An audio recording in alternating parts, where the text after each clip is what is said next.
This is your 60-second countdown.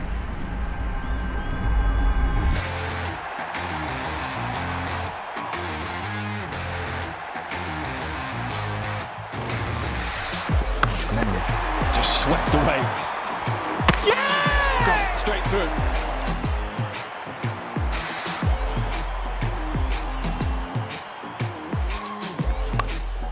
And that is beautifully done.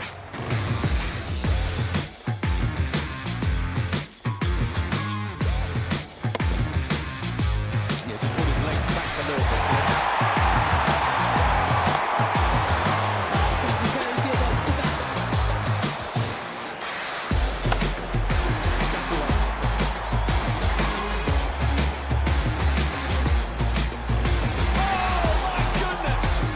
10, 9, 8, 7, 6, 5, 4, 3, 2, 1. It's game time.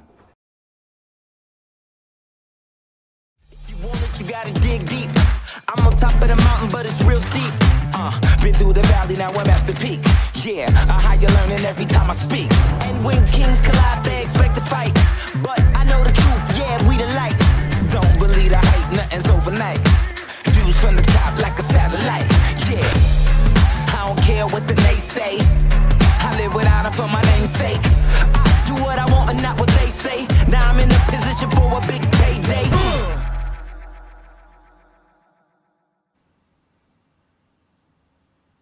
Hello everybody and welcome to Beer Den TV for some more T20 Blast action. It's the Birmingham Bears against the Northamptonshire Steelbacks. It's going to be a big game because whoever wins this one goes to a clear second place in the table. Let's not mess about. Let's get straight into the toss and find out what happens with our guy Jarlath.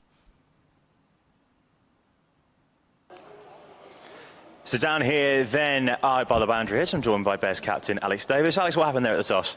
We won it and we're going to have a bat. Any particular reason? Yeah, we do well batting first here. There's been a couple of games on that pitch, so hopefully try and set a big total and restrict them second D. Good idea, absolutely. What's the team news for this evening? Team news, Chris Walks and Rob Yates are out for Ed Barnard and Craig Miles. I mean, 2 from 2 as well over the weekend, obviously winning here against Yorkshire Vikings and then beating Derbyshire up at Derbyshire. It's a fantastic platform as it is going in for the rest of the tournament as well after 2 losses last week. I mean, it feels like you've got back on track after those 2 defeats. Yeah, obviously momentum's massive in T20 cricket, so now we've got back into winning ways. We're trying to keep that going. I mean, Sam Hain and Dan Mousley at the moment are going really, really well, but it must be amazing that you've got 11 players out there who can all put their hand up, including yourself as well. Yeah, absolutely, and you know, all the batters, and bowlers, everyone in the squad knows that if you win a couple of games for us in the comp, you've had a really good competition. So yeah, Mouse is flying at the minute, so hopefully we all know what he can do when he's confident, and Haney's just being Haney at the minute, isn't he? Absolutely right. And finally, what about this crowd? Obviously, it's amazing to be back here in front of Edgbaston. Last game here for a few weeks in terms of the T20 Blast, but it's going to be amazing having this crowd behind you tonight. Yeah, there's no one here now. I'm guessing they're all watching England, but yeah, hopefully they come out from under the concourse and support us when we start. Yeah. Appreciate you talking to us, Alex. Thank you very much. Go well. News here from the boundary edge. The Birmingham Bears have won the toss. They're going to have a bat first. Thank you, Jarlath. I love the bucket hat, my man. That's a very cool touch. So there we go. Bears win the toss. They'll be batting first. My name is Adif Nawaz. Very, very special guest with me in the studio today. I'm going to give you the teams in a moment, but first I've got to introduce my guest because yesterday on this very ground, she scored 89 not out for the Blaze against the Sparks. Marie Kelly. Marie, how are you? Very well, thank you. A bit tired, but yeah, I can imagine. Right, yeah. You're just out there scoring runs. Now you get to watch a game. The Bears about to bat. It should be an exciting fixture. Yeah, back again already, but the wicket was great yesterday, can confirm, so it should be a really good game. Well, hold that thought, because we're going to talk about the pitch. First of all, I want to give everybody the team. So a couple of changes for the Birmingham Bears from the team that played on the weekend against Derbyshire. I can tell you that the Bears are going to be opening up with Ed Barnard at the top, with Yates missing out due to illness. Alongside him is going to be Alex Davies opening the batting, looking for a bit of form as well. And then at number 3, you'll have Sam Hain, who got that wonderful 50 at the last home game for the Bears as well, featuring really, really well. Chris Benjamin in at 4. He'll need to get some runs. He'll be looking to improve his season exponentially. And then at number 5, my favourite, Mr. Dan Mousley. I just met him downstairs a little while ago. Got a picture with him and my parents. They were thrilled. Jacob Bethell in at 6. He'll be looking for some big hits down the bottom.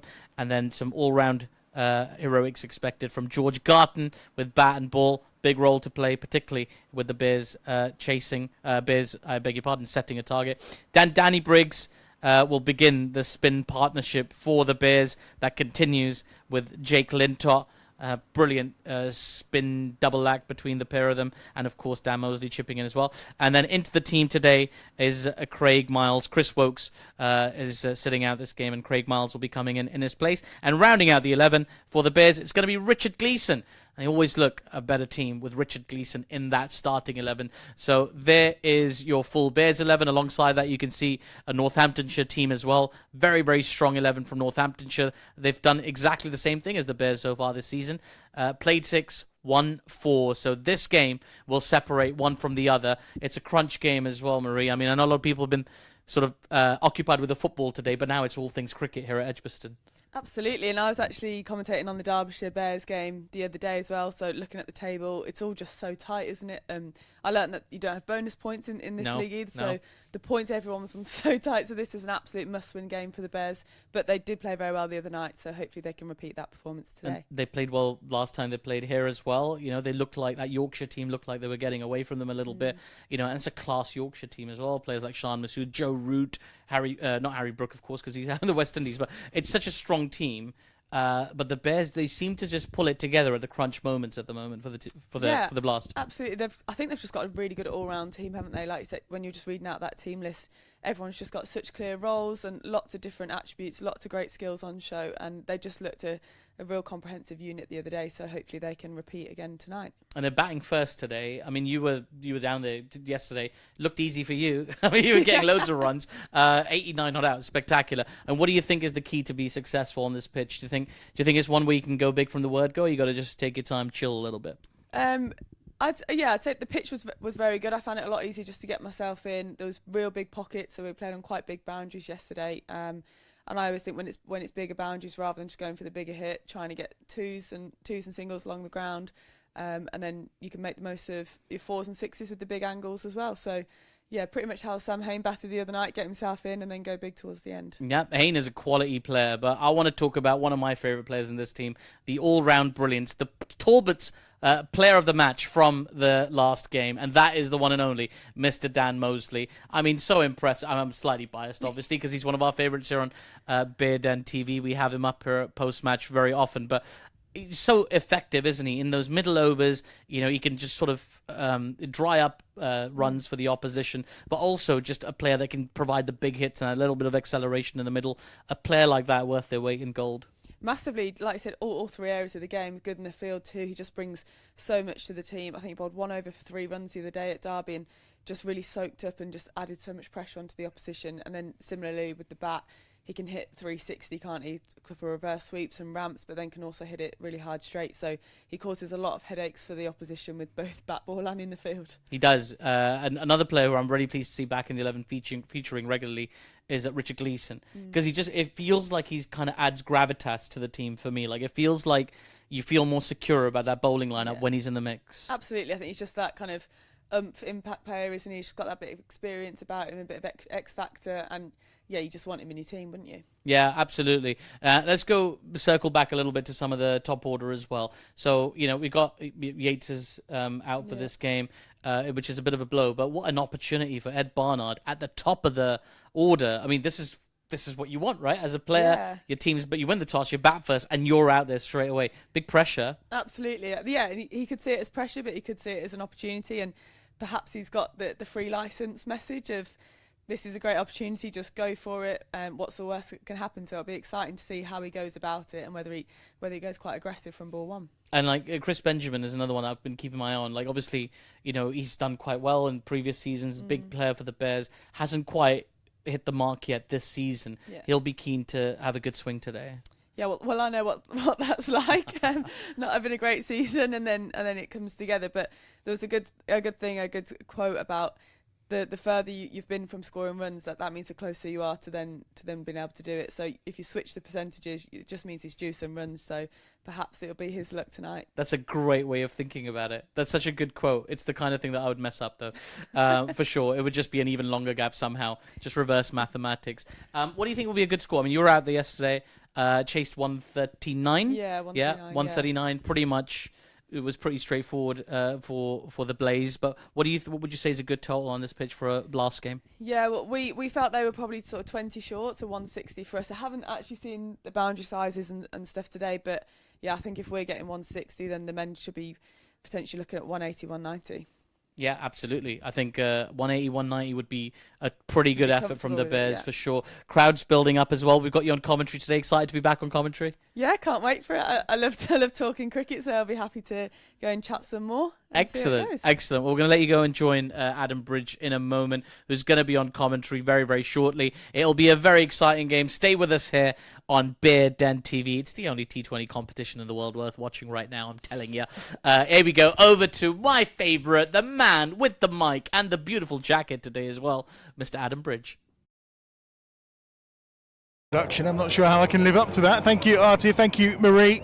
And welcome to Edgbaston under the lights. A few clouds have gathered above after what's been a fairly pleasant day across Birmingham as we prepare for this T20 encounter that we hope goes a little better than it has for England in the football, only drawing 1-1 against Denmark. And that's why we see so many now making their way from the concourses out into the bowl here at Edgbaston ahead of the two teams arriving. As you've heard already, great record for the Bears against Northants. 6 wins in a row, some thumping victories in there as well within those records. We are hoping for more of that today, and of course both these sides locked on 8 points near the top of the North group in the T20 table. Victory tonight could see the Bears go top as our umpires start to appear. Paul Pollard, of course, is one of the more familiar faces you will see, and he's got alongside him Steve O'Shaughnessy, the second of our 2 umpires. The guard of honour is prepared and ready to go. Down beneath us as the sun is just disappearing in the far side, as you can see above the Uber Eats family stand. The Bears are dancing and the countdown is on as we head to another enthralling encounter of T20 cricket. The Bears have won the toss and have chosen to bat first. Alongside me, first up today, here he is, the flash man himself. Ricardo Gordon is alongside us and raring to go. Looking forward to this one? Exciting, yeah. Hoping to make it 7 out of 7 tonight. Fingers crossed. We always win when we're together. We do always win when we're together. It's always a pleasure to have you with us. Aaron's here too as well to guide us through the statistical elements of this evening.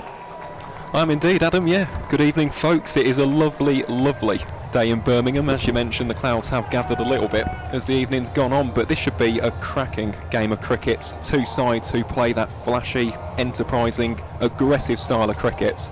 I always love this fixture. Alongside the derby, this is the one that I look out for, so yeah, expect some fireworks in the second city this evening. Is that purely from your geeky statistical perspective? Yeah, probably. To be honest, there are some great stats. You'll hear them throughout this evening, I have no doubt about that, but yeah, should be a fantastic game of cricket.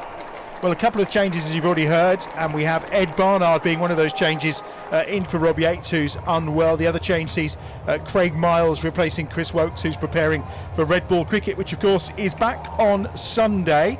And as for the wicket, well, we'll find out a little bit more about that from Marie when she joins us in a few overs' time, having batted rather exceptionally on it yesterday. So we are almost set to go. Alex Davis and Ed Barnard will open for us, of course, and it's going to be Ben Sanderson who is going to get proceedings underway from this pavilion end. Took 3 wickets against Worcester on Sunday in what was a tight victory for Northants as well.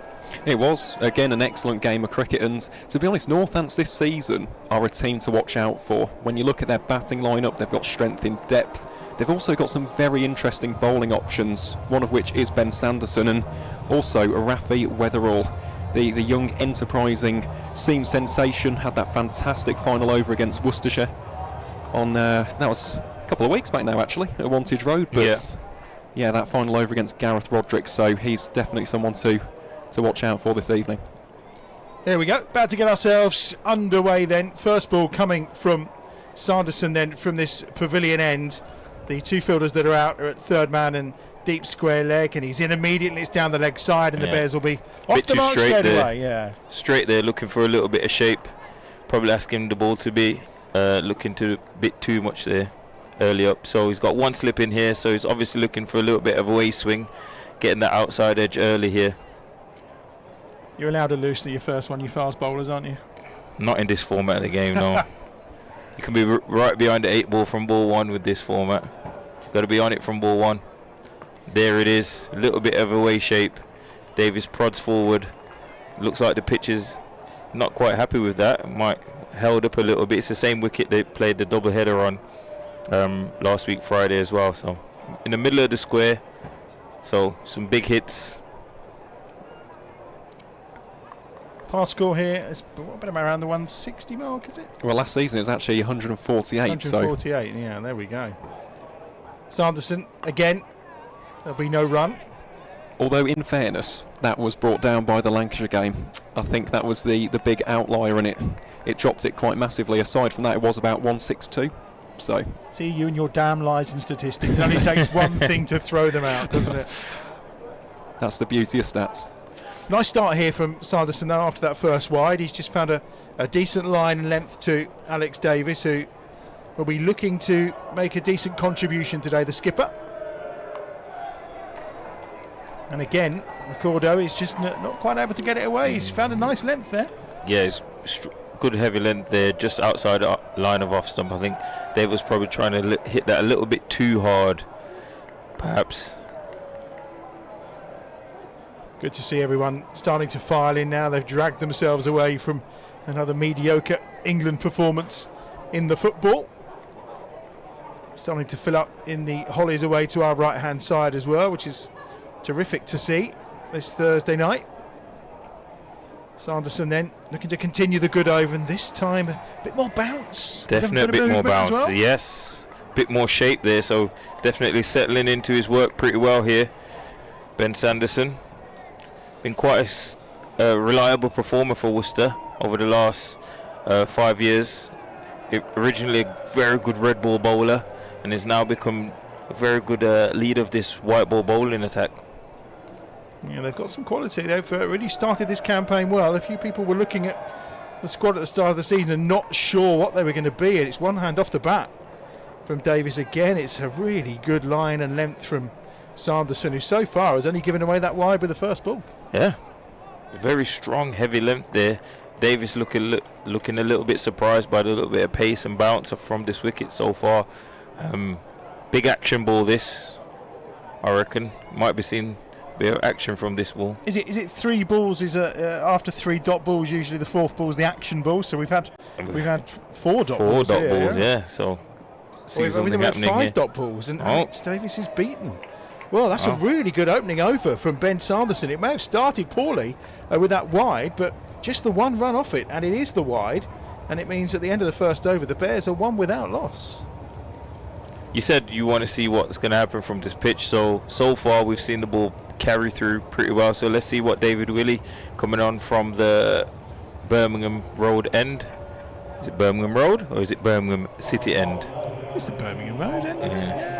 I don't know if it really matters. We know where it is. Yeah. Birmingham's over that way. We can tell by the wonderful skyline in front of us. So many signage these days, we don't know what we've been called these days, isn't it? We know we're sitting in the pavilion and in the media centre. We know where we are, Ricardo, and that's all that matters. You made it here. That's the most important thing.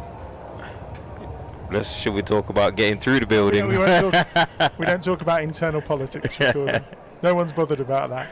Here's David Willey then, veteran from the far end. Back with Northants, of course, and that's a delightful ball. Yeah. Just angled across Barnard. And another dot ball, and that's 7 in a row now. Don't see that too often in T20 cricket. Nope, not 7 dots. Anyway. Not 7 dots. Barney batting today, obviously. Yates is not well. Ed's had a pretty good season so far. 2 county championships, hundreds, batting really well in the county championship. So we really want to put his foot down tonight and put in a good performance for the Bears. They're going to get the first run off the bat, and Barnard's off the mark. A little bit of a mix-up there. Fumble by, looks like that's Saif Zaid there at cover. Allows him to get through for that single. Really nice return for David Willey to Northants, and his numbers are pretty good for Northants through his career and his spells there. Yeah, they are, and he's got an excellent record against the Bears as well. So over the course of 24 matches, 26 wickets at 21.04 and a 7.51 economy rate. So definitely one to watch out for from a Northants perspective as he goes for 4. Yeah, that's nice. Well timed, that Stato, as Alex Davies turns that round the corner very nicely. Just trying to maybe get a little bit too much movement and into the pads. Getting a bit greedy there, and Alex quite rightfully punishing him, clipping it behind square for 4, which is a little bit shortest leg side boundary here today towards the concourse and through the main entrance. So it leaves a little bit of the pressure that was starting to build. 6 without loss. That's a really nice angle of the bat there, just run down by Alex Davies. He beats the man in the ring, but it was always only going to be a single. Didn't quite get, I think, the pace on it that he was looking for in that instance. You're still bowling as well, aren't you? Still playing, turning the arm over? Yeah, hurts a little bit more these days though. I'm playing for Handsworth Cricket Club, the Warwickshire Premier League, so we're sitting at the top of the table at the moment, looking for a promotional push this year into the playoffs to head to the Birmingham League.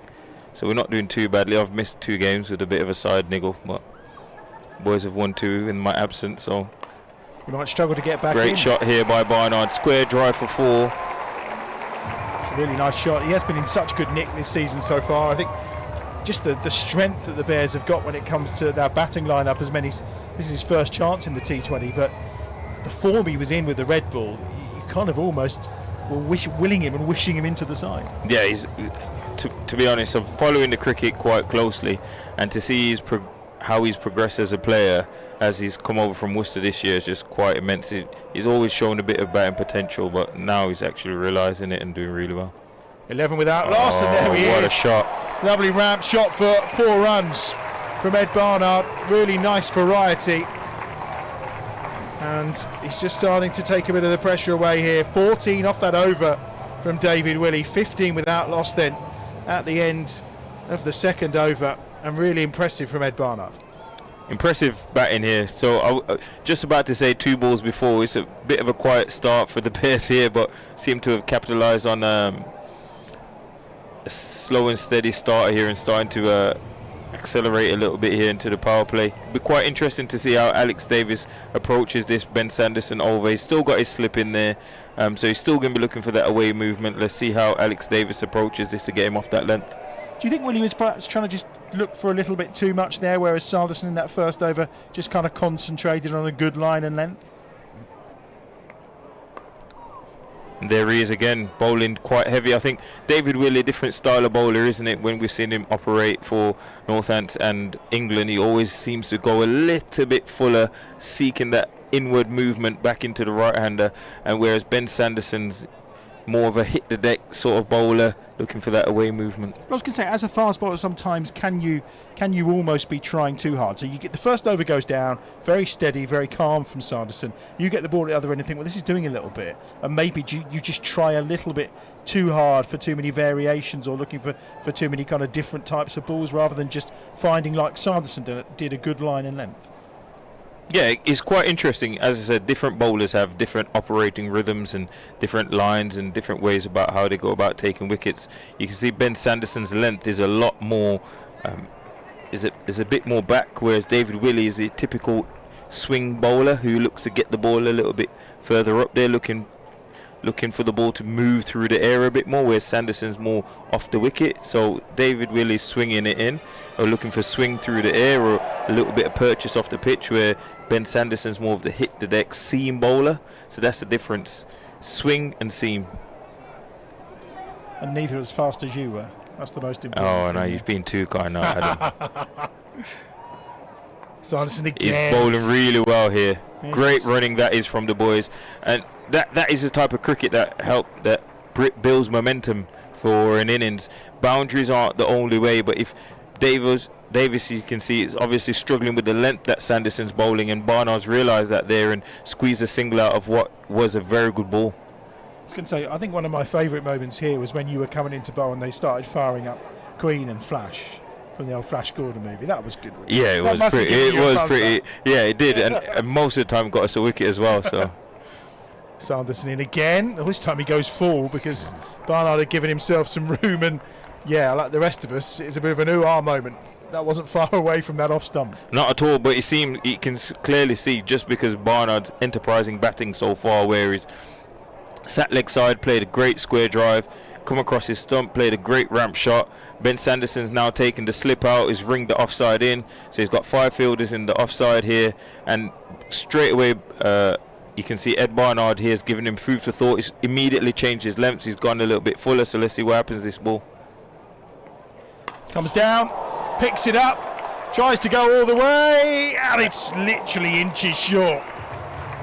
Lovely shot from Barnard, didn't quite catch it all, but it's still 4 to the total, 22 without loss. This is great batting from Ed Barnard here. He's really pushing the pressure back onto the Northants bowlers here, giving them a lot to think about. They have to think about how they're going to get him out here, because if he settles in and the spin comes on, we've seen him how he played against Nathan Lyon up at Old Trafford the other day. He can really take the spinners on when he's in this mood. 22 without loss, 1 ball to come in the 3rd over. Sanderson goes to the ropes for the first time. Prior to that, it was just singles and a wide, ruining his bowling figures. This time he goes short and no ball. No ball. Immediately signalled by Steve O'Shaughnessy for shoulder height. Another one to the total, 24 without loss. And he'll bowl that ball again, of course, because it was for height. It is not a free hit. But it's 1 for the over, so now he cannot bowl short, so he has to go full. So it's going to be a length ball. Will Barnard run down the wicket at him here, or will he hold his ground and carve him through the offside? And he chooses to run down the wicket, and it's only a leg by as it suds into his thigh pad. Excellent over that for the Bears. It is 24 without loss, 3 overs gone.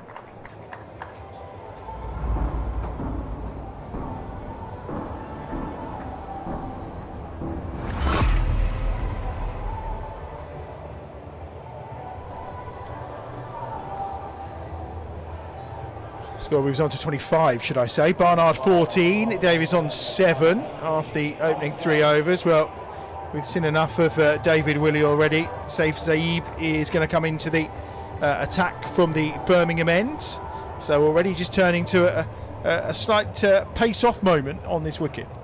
It is, yes. So some left-arm finger spin here from Saif Zaib, and interestingly, he is Northamptonshire's joint leading wicket-taker in the Blast so far. So a nice attacking, aggressive option here from David Willey. And attacking is what Barnard tries first up. 6 wickets he's taken? Yeah. 7. Oh, 7. 7 wickets, yeah. He's had a really good start to life. I think of the Notts game, especially, bowled fantastically in that match.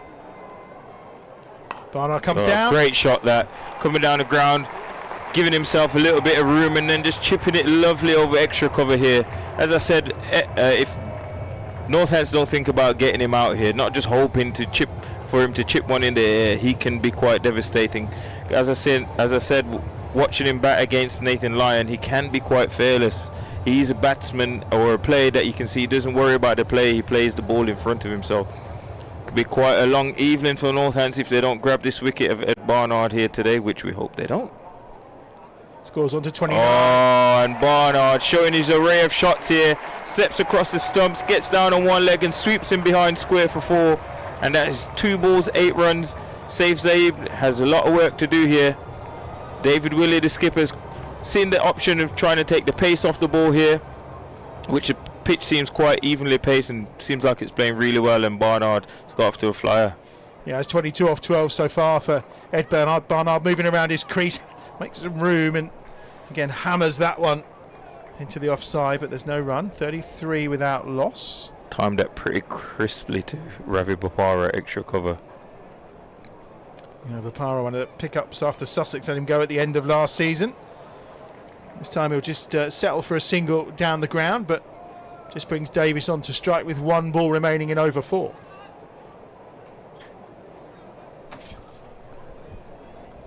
I wonder how Alex Davies, who's very much playing second fiddle to Ed Barnard so far, 7 from his first 10 deliveries faced. There's no pressure really for Alex here, just give himself a little bit of chance, take a breather, get himself in and play the way we know he can play. It's a really good start, particularly after that first over where there was just a single on the board.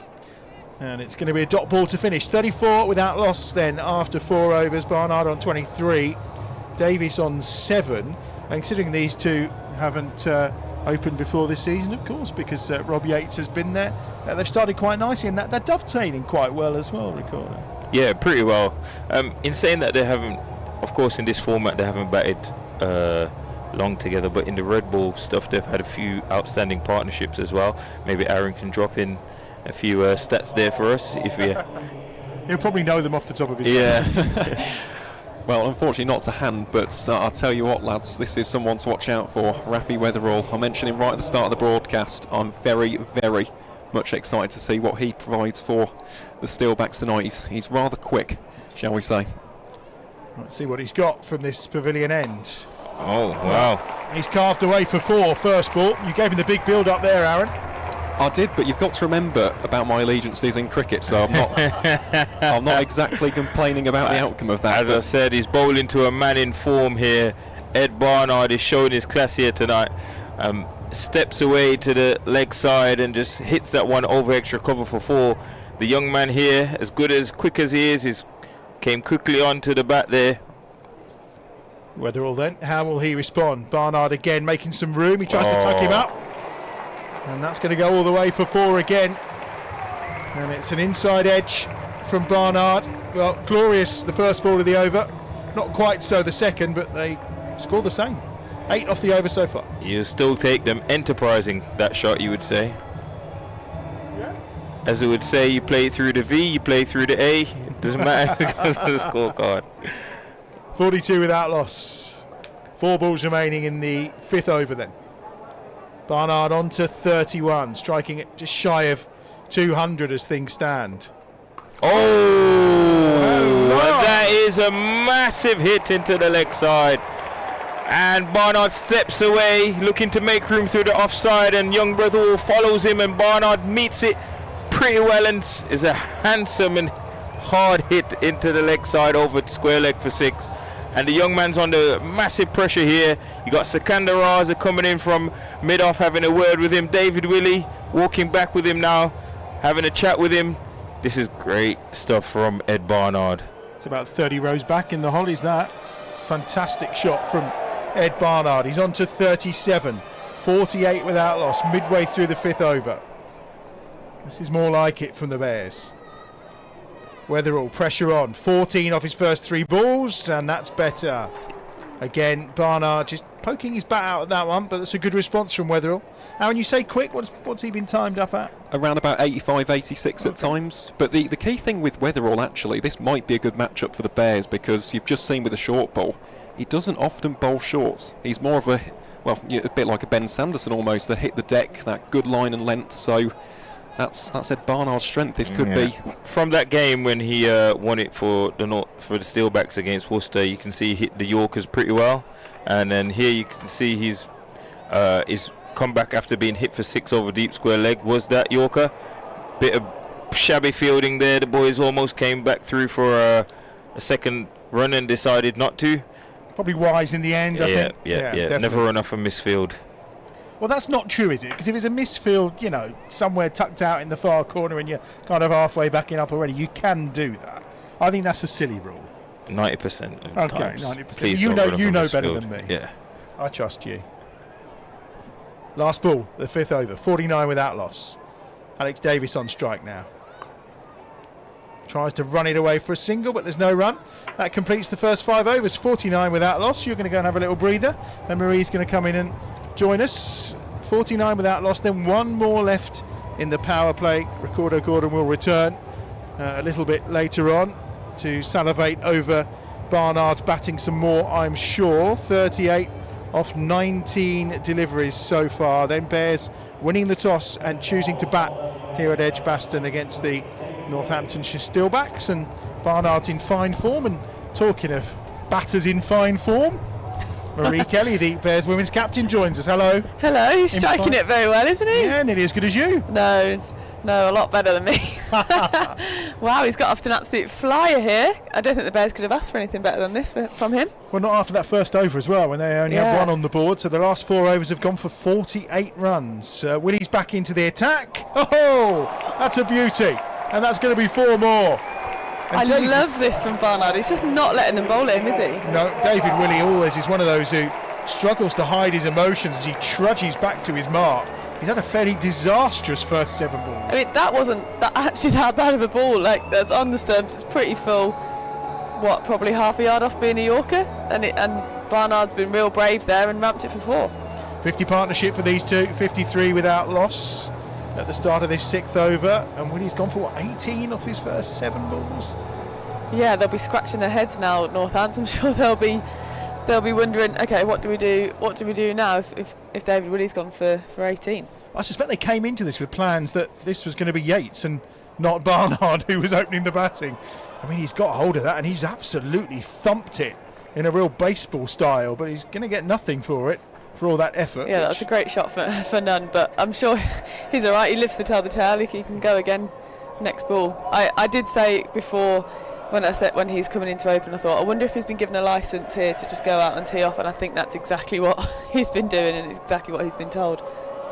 Is that a little talking to there for David Willey from Paul Pollard? Not sure if there was any kind of either running down the wicket or a bit of aggro going on. 53 without loss. There's certainly a deep conversation between deliveries. That's short and swiped at by Barnard. That had a bit of extra oomph, that delivery, didn't it? A bit of frustration went into that ball. Yeah, very much so. Well, you were saying his figures are fantastic, Aaron, when it comes to playing against the Bears. Well done. Yeah, they are. I mean, great commentator's curse, isn't it? And I'm just going to hold my tongue for a little bit, but... Yeah, don't you speak about Barnard. Exactly. Yet. I'm going to hold that thought for another over or 2, but yeah, come to me in about 10 balls' time, Adam, hopefully. 53 without loss, Willey to Barnard again. And again, that's better from Willey. Just cramped him up a little. Onto his pads. And there's just 1 more to the total, 54 without loss. Tell us about the wicket out there then. Was it, I know you gave Artiv a quick run through, but... Yeah, it was lovely. Yeah. I can't really complain, to be honest. It was, pretty standard Edgbaston pitch. It was nice. The boundary was pretty big, so there's quite a lot of pockets as well, so you got a lot of good value for your shots. And yeah, had a really good time. And your value in the end was how much? 89 not out. It's not bad, is it? Really? Yeah. What were you striking at, 140? 140, yeah, pretty much the whole way through, I think. That'll do. Slower ball from Willey this time, met on the full by Davies gloriously, and that's going to go all the way to 4. It's a quick outfield. It's another boundary for Alex Davies. He moves into double figures. That'll help relax Davies a little bit there, won't it? I think he's probably feeling the pressure. I think it's always great when your mate's striking so well, but then if you're at the other end thinking, why can't I do that? It does play on your mind a little bit. 58 without loss, 1 ball to come in the power play. So a really strong start here for the Bears after that opening over from Sanderson, where there was just a wide from it. Oh, this time Davies is getting on the act. He scooped it and ramped it, and it's all the way for 6. He got a bit more power than Barnard did, and he gets the reward. 6 to the total. And that's a terrific power play in the end. 64 without loss at the end of the 6th over. Love it. What a start for the Bears. I think I said before, I think 180 or 90 might be par, but well, potentially we're looking at a few more than that if the Bears carry on the way they are right now. Yeah, terrific. It's very even boundaries either side as well. Nice, like you say, pockets in the outfield potentially to turn some of those 1s into 2s. And with the power that these two are showing as well, there's boundaries to be had. That's for sure. 64 without loss then. Davies on to 17. Barnard on 43. He's had the lion's share of the deliveries so far. They've come off 23 balls. And he's on strike as Ravi Bopara, the veteran as we'll call him, enters the fray. And I won't call him a dobber because it's probably a bit more than that, but that's kind of what you expect from Ravi, isn't it? Short, straight, just tries to tie him up. Yeah, I'm sure we'll see a few variations here from him, which I think is key on this wicket. It's obviously decent pace and bounce, so just trying to change your variations every ball, not offering the batter too much of the same, so they can't get set and line you up like Barnard's been able to do. He's had 7 wickets as well? Yeah, he is. So alongside Saif Zabe, he is Northants' leading wicket taker this season, and as Maurice just said there, real bag of tricks, isn't he? Ravi Bopara, that's exactly why McManus is standing up to the stumps. Took a 4 for 74 as well, didn't he? That's 4 for 24, I think, amongst those, as the cutaway from Davies is well stopped. Yeah, well fielded there at backward point. I think this kind of ground as well is real difficult to defend against if people can go sort of 360, and you've got people that do ramps and reverse sweeps, and you can't really defend straight or behind the stumps as well. So the Bears batters are definitely posing a lot of questions to the Northamptonshire Steelbacks. And I know Ed Barnard's been playing a bit of second 11 T20, but the form he was in the red ball, and really not kind of had too much first team cricket in the last few weeks. He tries to look to turn that into a 2, but it'll only be a 1. It looks like, despite not playing week in, week out at the top level, he's kind of kept that form going. Yeah, he's done exactly what they've asked for here, isn't it? And he's taken his opportunity, and it's fantastic to see. And I think we were talking about it off air, that sometimes just having that time at the crease, whatever team you're in, if it's second team, friendlies, whatever, time at the crease allows you to go and be aggressive like he is now. You're going to give a statistical nugget in a minute, I can tell, as Bopara's in. Full toss, swept away by Barnard. It's just going to be 1 again. It's a pretty decent over so far from Bopara, just 3 from it. It is. I am going to give you a statistical nugget, and it's the one that I was hoping for tonight. This is Ed Barnard's career best in T20 cricket, surpassing the previous best of 43 not out. So, yeah, we've seen a bit of history tonight in Ed Barnard's journey. Well, he doesn't look like it, does it? He looks like a fairly accomplished player as an opener. He definitely doesn't look out of place. 45 is on to. That's short from Bopara. It's pulled away by Davies. This time they will try and get to 2, as the bit of relay fielding is decent, but they will get back for a second. 2 more to the total. Davies moves on to 20. The score on to 69 without loss. 1 ball to come in the 7th over. Barnard is... are you wanting gloves or a drink of something? No surprise the way he's gone in this opening exchange. Take his jumper off, he's getting hot. Yeah.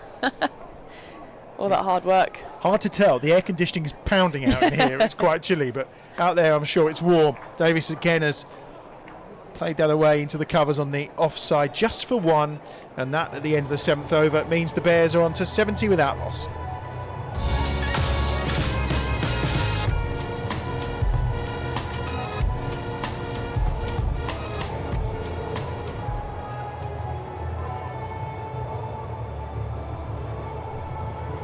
Towel, remove the sweater for sure for Ed Barnard, and a drink too. Really good start. A few more milling in now as well, once they've enjoyed, well, if they did enjoy the football earlier. It's going to be another change at the far end, and Freddie Helderike is coming on. Now he's leggy, isn't he? Yep, left arm wrist spin, and this is the stat for tonight, to be honest. I had to do some digging for this, but he's played 4 matches against the Bears, taken 8 wickets, so it's the most wickets he's got against any North Group opponents. 3 of those have been Alex Davies. Oh, okay. He's a 70 without loss. Davies on strike, cuts the first one away, and he'll be off strike. Barnard. Did you think you'd called it then? You thought it hit area to point? Just for a moment you were worried, weren't you? A little bit, yeah, but I mean that is a staggering statistic, to be honest. He's played 4 matches against the Bears, faced off against Davies on 5 occasions. Even when he faced off against him for lengths, he got him out. Barnard reverses this time, and they'll just get through for a single. Bit fortunate. He swung very hard at that, didn't he? But unfortunately, he couldn't find the boundary there. Just got the single as Davies scampered through. He's very amused about it as well. 46 he's on to. I'm guessing in a brief chat then while they're having a drink, it was just carry on, mate. You just keep doing what you're doing. What else would that message have been? Just you keep going. Davo on strike then. 72 without loss. This time he's turned that one round the corner. Just going to be a single from the sweep. 1 more to the total. Safe to say that obviously your form yesterday was fantastic. It's been a tough season up to that point, hasn't it? Correct, yes. Not scored nearly as many runs as I'd have liked to, but hopefully have turned the corner now. 73 without loss. That's a glorious shot from Barnard. He's moved his feet nicely. He's only going to get a single for it because he's picked out the fielder. And I guess that's how it goes, isn't it? You can go through a run where literally you're scrabbling to grab even a single or a boundary, and then all of a sudden everything just falls into place. Yeah, this has been the weirdest I've ever had, and I've been feeling so good and looking and feeling so good out in the middle. That's going to be another cheeky single. They might try and make this 2 as well, actually, and they are going to get 2 because it was well placed. Excellent running, wow. And it was perfectly timed by Davies in terms of between the fielder and the bowler. Just on the edge of the ring, wasn't it? Yeah, very cheeky little two, that.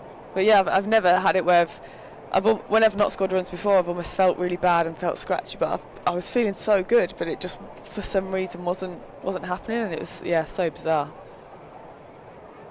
Swept fine, but not fine enough. It'll just be one this time.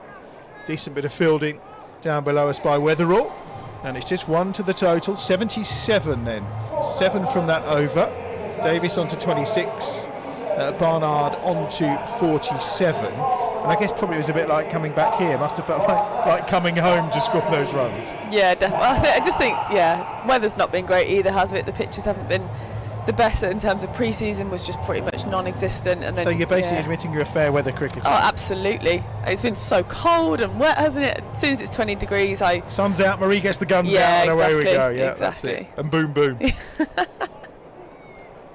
77 without loss then. Bopara is going to have a second over here. Davies has to hit that hard, and he does down the ground. It'll only be a single. Throws his head back there. I think he wanted more from that. I think he wanted to go a little bit straighter with it.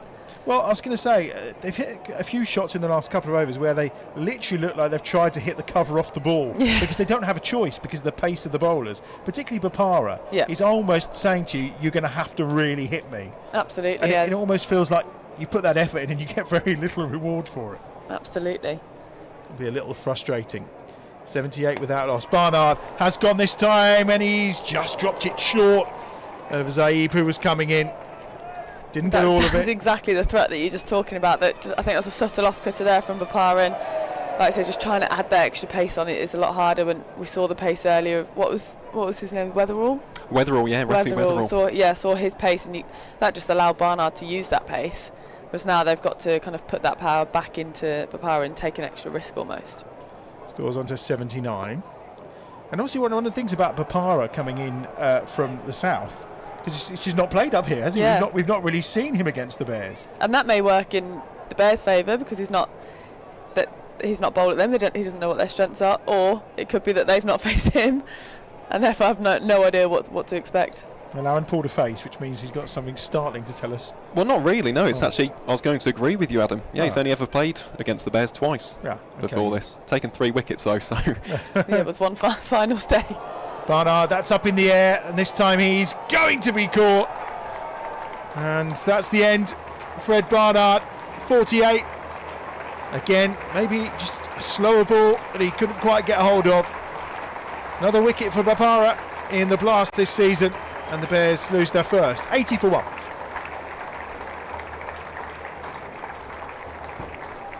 Just as he looks here, he's pulled that down and wide, and Barnard's fetched it, hasn't he? That's just so annoying as a batter. He's played such good shots and then got out to a short wide one. But to be fair, credit to Bopara, he's bowled cleverly there. It's a bit of a shorter boundary that side, and he's tried to hide it outside off, and it's worked. Sikandar Raza took the catch, and Dan Mousley enters the fray, who is in pretty decent nick at the moment, isn't he? He is. He's brilliant, isn't he, Dan Mousley? Don't say it too loud. That's the stat, is it? He's brilliant. Well, might as well be, to be honest, but you just look at the maturity that he's shown in the past couple of games. Yeah. So the 41 in the previous game, and then 66 and out against Derbyshire. A few too many reverse sweeps, maybe, arguably. I was actually commentating on the game, and I was there live, and after the first couple I thought, yeah, go again, why not? And then it was 4 or 5, and I thought, yeah, maybe it's just not. Some days that shot just isn't on, and I thought, yeah, he was hitting it so well down the ground and just hitting the sweepers hard, and I thought, you know what, just stick with that. 80 for 1. First ball coming in from Ravi Bopara, who I'm guessing he probably has never faced before. This would be a first encounter of what Ravi's got to offer. And immediately, very nice shot from Dan Mousley just to get off and running. Proper looking cricket shot, wasn't it? Just a steady back foot punch. Shows he's in some good nick. Well, it's interesting. Gavin came up here to the performance director to join us for the game against Durham, and he was saying, you know, these boys, Bethell, him, they are the future, and that they're getting their opportunity. And actually, you can just see them almost maturing before your eyes. Yeah, absolutely. And they've got all aspects. They've got the power, they've got the 360 game. But then, like you say, if they're growing in that maturity and ability to win games of cricket as well, then you're just creating that 360 all-round good cricketer.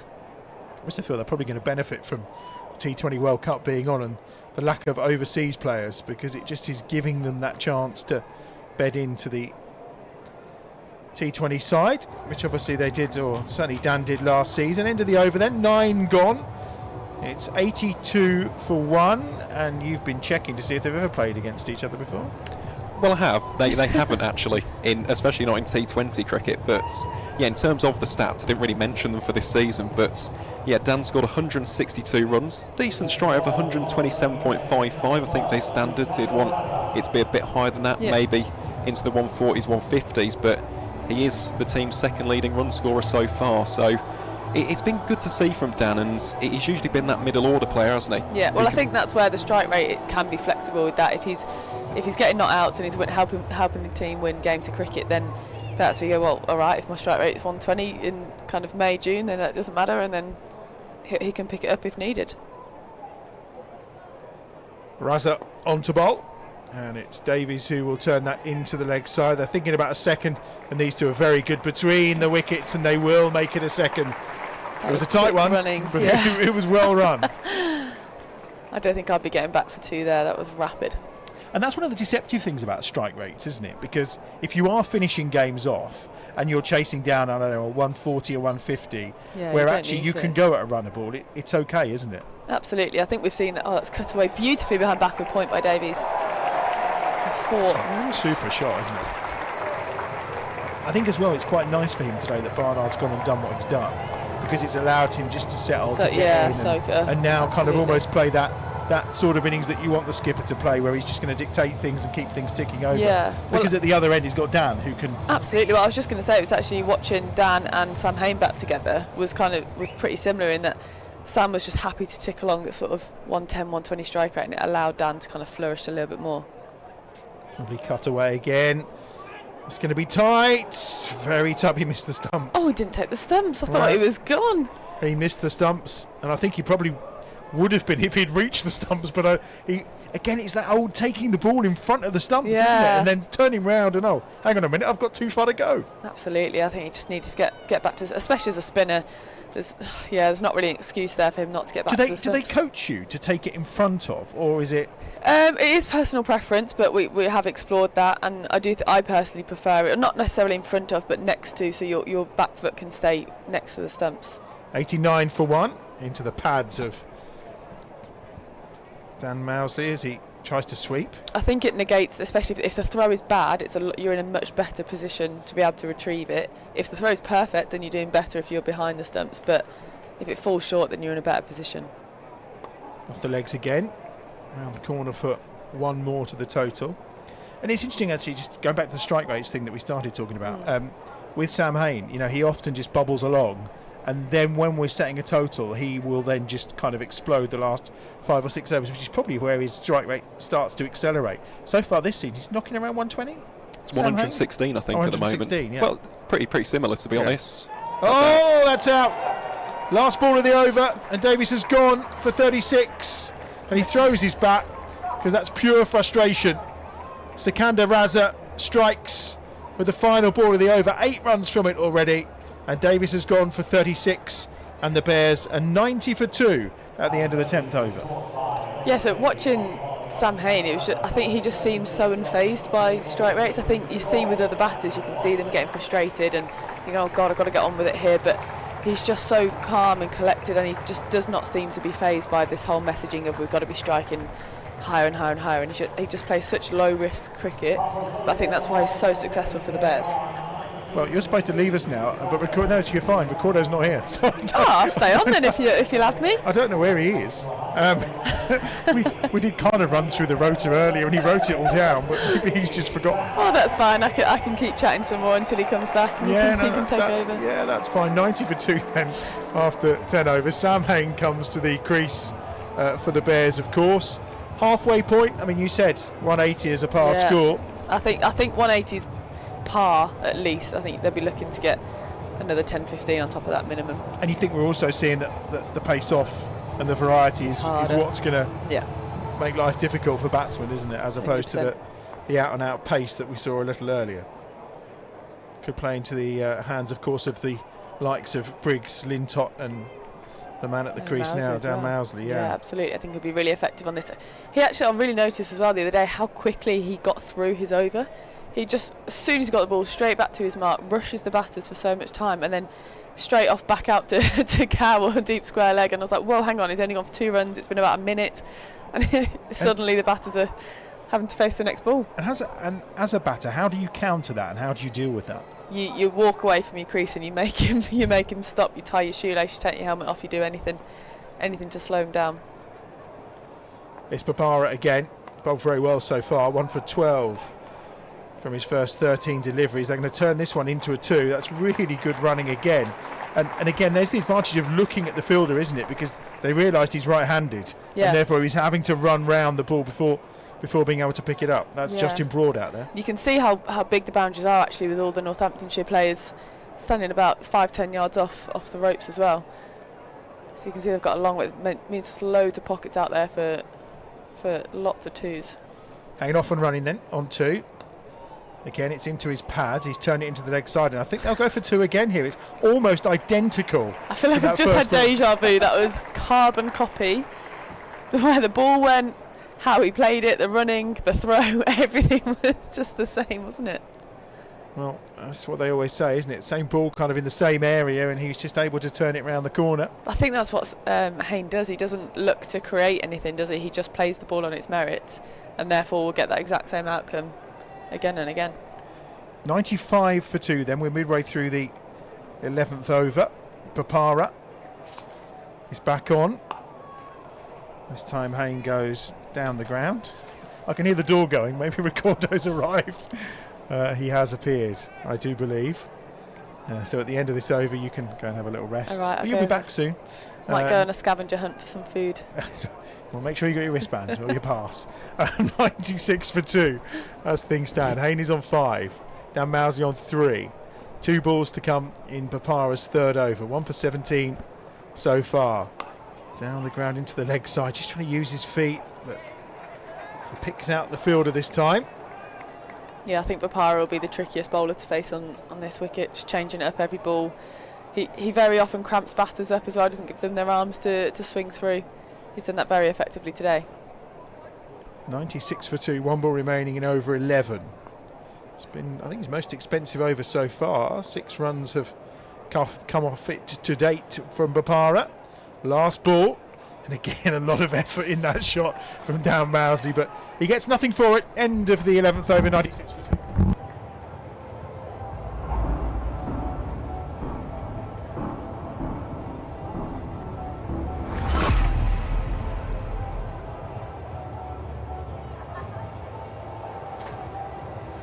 A lot of effort in that last shot from Dan Mousley for nothing. 96 for 2, 11 overs gone. Run rate currently, 8.7. Bopara doing the bit. We're going to see once more Sikandar Raza at the far end. Ricardo's arrived.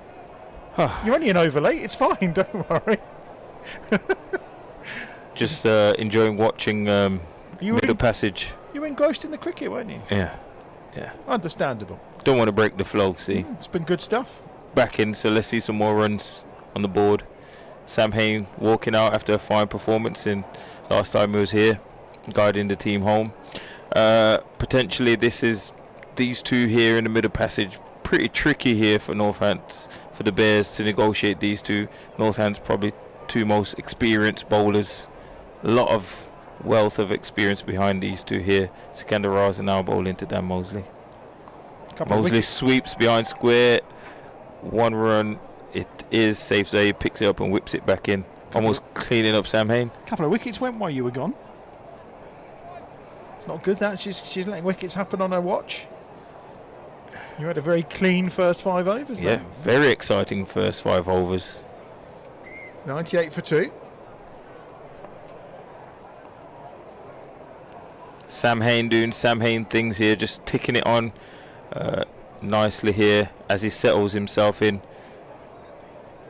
Good platform laid though, even though we've lost 2 wickets. Aaron might say that is probably one of our highest power play scores for the season so far. It was the highest, as we see a bump ball there back to Sikandar Raza. Crowd catch. Yeah, this is an interesting matchup actually, because Dan, as we've mentioned throughout the broadcast, loves taking on spin, doesn't he? Whether it's the reverse sweep, the conventional sweep, this will be just something to watch out for here. Taking that one on the full. Backs away and squeezes it out to deep extra cover for a couple there. Brings up the 100 that as well. 101 for 2 towards the end of this 12th over. Right up around 8.5 right now. Has Dan played in the PSL? Yes, Sikandar Raza played in the PSL. Yes, interesting indeed. if they played against each other. What was that matchup there? We'd have to have a look at the stats on that, as Mousley again just works that one out towards deep mid-wicket for that one. is our mid-season homework. Yeah, between ourselves. 12 overs gone. 102 for 2 as things stand. Sam Hain on 7, Dan Mousley on 7 as well. So 8 overs remaining. And at this point, I mean, Marie said before we started today about 180 she thought would be a par score, having batted on that wicket yesterday. Well, what's your feeling at this point with 8 overs to go, Recorder? I would say the platform's really well set as the sun begins to set over a beautiful Edgbaston with the crowd filling in. Sam Hain gets settled in. 180 could be par. I think there's a lot weighing in on this partnership here. Obviously with a lot of spin being bowled as well. Left hand, right hand partnership. Left arm leggy time here. Bit of bounce there as well, as another single is gathered for the Bears. 103 for 2. These figures against the Bears, as we saw mentioned earlier, very impressive.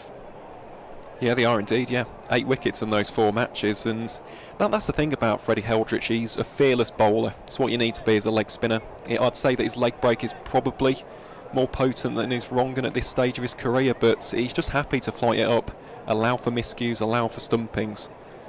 Very, very talented young bowler. And he just rocks back. It's good to see leg spinners. As you can see, Adil Rashid, I think, is blazing the trail for leg spin. Again, in white ball format in this country, he's a very brave leg spinner. Adil Rashid. Well, I was going to say, tosses it up a lot. Doesn't bowl quite defensive. Well, at the moment in the World Cup, you're seeing the varieties, aren't you? Because you see Zampu is probably a little flatter and a little more defensive and bowls a little bit quicker. At the stumps. He does. That's straight Drilled down the ground by Dan Mousley there. Beautiful shot. Freddie just getting a little bit too full, probably getting a little bit too attacking there, trying to get the ball underneath Dan's bat, and Dan meets it quite strongly and smacks it down the ground for 4. Really good shot that, wasn't it? Yeah, strong really cricket shot. Very strong cricket shot. But then Adil Rashid, you know, when he gets hit, he just gives it a bit more air and just says, come on then, go again. Why don't you? He's a very brave leg spinner. Yeah, you know, it's exciting to see and lovely to watch because he actually looks to spin the ball. You know, whereas a lot of the spinners around the world in white ball cricket just looks to bowl it flat and get it underneath the bat and, you know, dart it in. So with Rashid, if there's anything in the pitch there, he's going to extract it out, and it makes it harder to hit then because you have to be playing proper cricket shots to be able to hit it with the spin. 8 off of Heldrich's over so far as Mousley comes down the wicket again, and he'll just get a single there. Dan Mousley out into the offside, 1 more to his total. He moves nicely on to 15. The score 1-1-1 for 2. 15 off 14 balls. Hain 8 off 6 so far. 1 ball remaining in over 13. So at this current rate, they'll get to 160, right? Yeah. So 180 should be par. They would look to capitalise a little bit more of the last 5, look to push it on and look to get between the 10 to 11 and over mark. It doesn't. The pitch doesn't seem to be playing uneven with any pace differences. Seam looked like it came onto the bat pretty well. Spin looks like it's coming onto the bat pretty well. So I think if these two get settled in, I know definitely Dan is 15 off 14, Hain is 8 off 7 respectively, so we'll be looking to push on a little bit here with all the batting power that's left in the shed. Beautiful evening now. Those clouds that greeted us at the start of play have disappeared completely. We have blue skies as the E's are lit up above Edgbaston and the shadows of the players are stretching. You can see the stretching one there of Sikandar Raza. It's just a beautiful stadium, isn't it? I mean, the view from up here, we are very privileged, and the sight of that pavilion as well. Beautiful blue skies, wispy white clouds, perfect, and finally a bit of heat for a bit of cricket. 112 for 2. Ooh, full toss. Gets away with it a little bit there. A more warmed up Sam Hain might be putting that into the family stand. Well, he's probably thinking to himself now, 9 from 8, I've got 7 overs to go. He's got to be thinking, guiding himself to a little half century here, Sam Hain. Do you think that far ahead, or is he just thinking 10 runs at a time? I would love him to get more than a half century, if we're honest. A lovely little 80 red inker with a blitz will be even better for the Bears, I think. 50 for him is good for him, but 80 for the team would be even more exceptional. He's probably thinking the blitz is going to come from that man, and there he goes again. That's a great shot there. Sikandar Raza waving his hands as if he's disappointed in the fielding efforts there, but I don't think there's much the fielder would have done with that. That was a great bit of placement and power there from Dan Mousley there as he backed away and smoked it over extra cover for 4. That's the word, smoked. It was 2 bounces, wasn't it? What was he expecting the fielder to do? I'm not sure. Yeah, I'm not sure. He's not happy where he is, and he hasn't moved him, so you see what he does. Bowls it a bit straighter. Dan Mousley looks to clip it through the leg side, thick outside edge, and it races past short third for 4. Sikandar Raza looking rather dejected there, hands on knees, and he walks back slowly backwards towards his mark, wondering what's he going to do to bowl the next dot ball. This over so far going for 9 off 4 balls here. Dan Mousley, as you said, Aaron, backs himself against the spin. He does. Back-to-back boundaries for Dan as well. This time he'll just take the single. Sensible batting. That's 10 off the first 4 balls of over, first 5 balls of over 14. 1-2-2 for 2. And again, I think he's telling him again, stop running down the wicket. Paul Pollard is not happy with some of these Northamptonshire players. Yeah, in my experience, he's quite officious as well. It's not a man you want to get on the wrong side of at all. Nice cut away from Sam Hain to finish the over. 1-2-3 for 2 then, as things stand. And that's 14 overs gone. So 6 to go. Hain's on 11.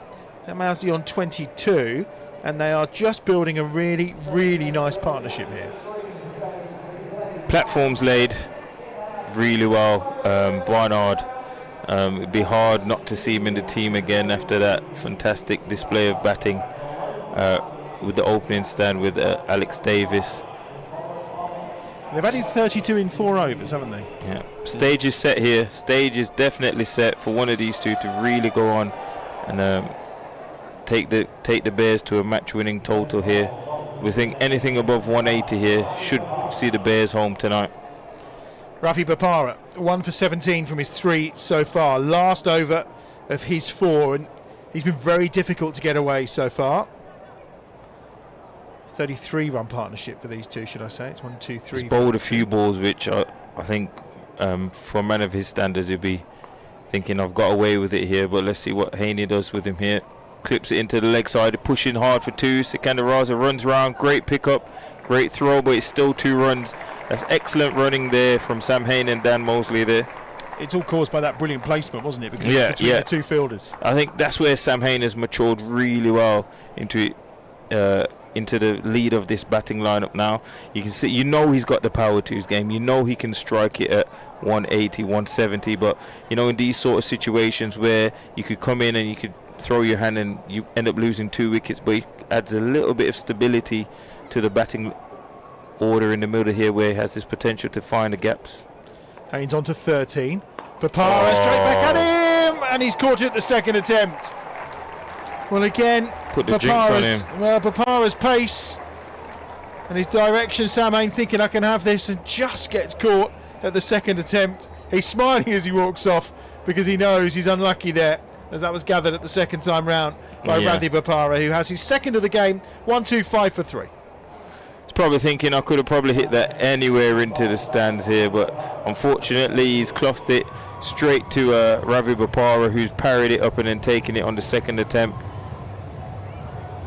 I think if I was a batsman, and I wasn't, just to clarify, I was more of a bowler, I think Ravi Bopara would do my nutting, just because we've seen it. They've all tried to literally hit the cover off the ball at Ravi Bopara and his gentle little pace and his dobbers and his off cutters and his little off spinners.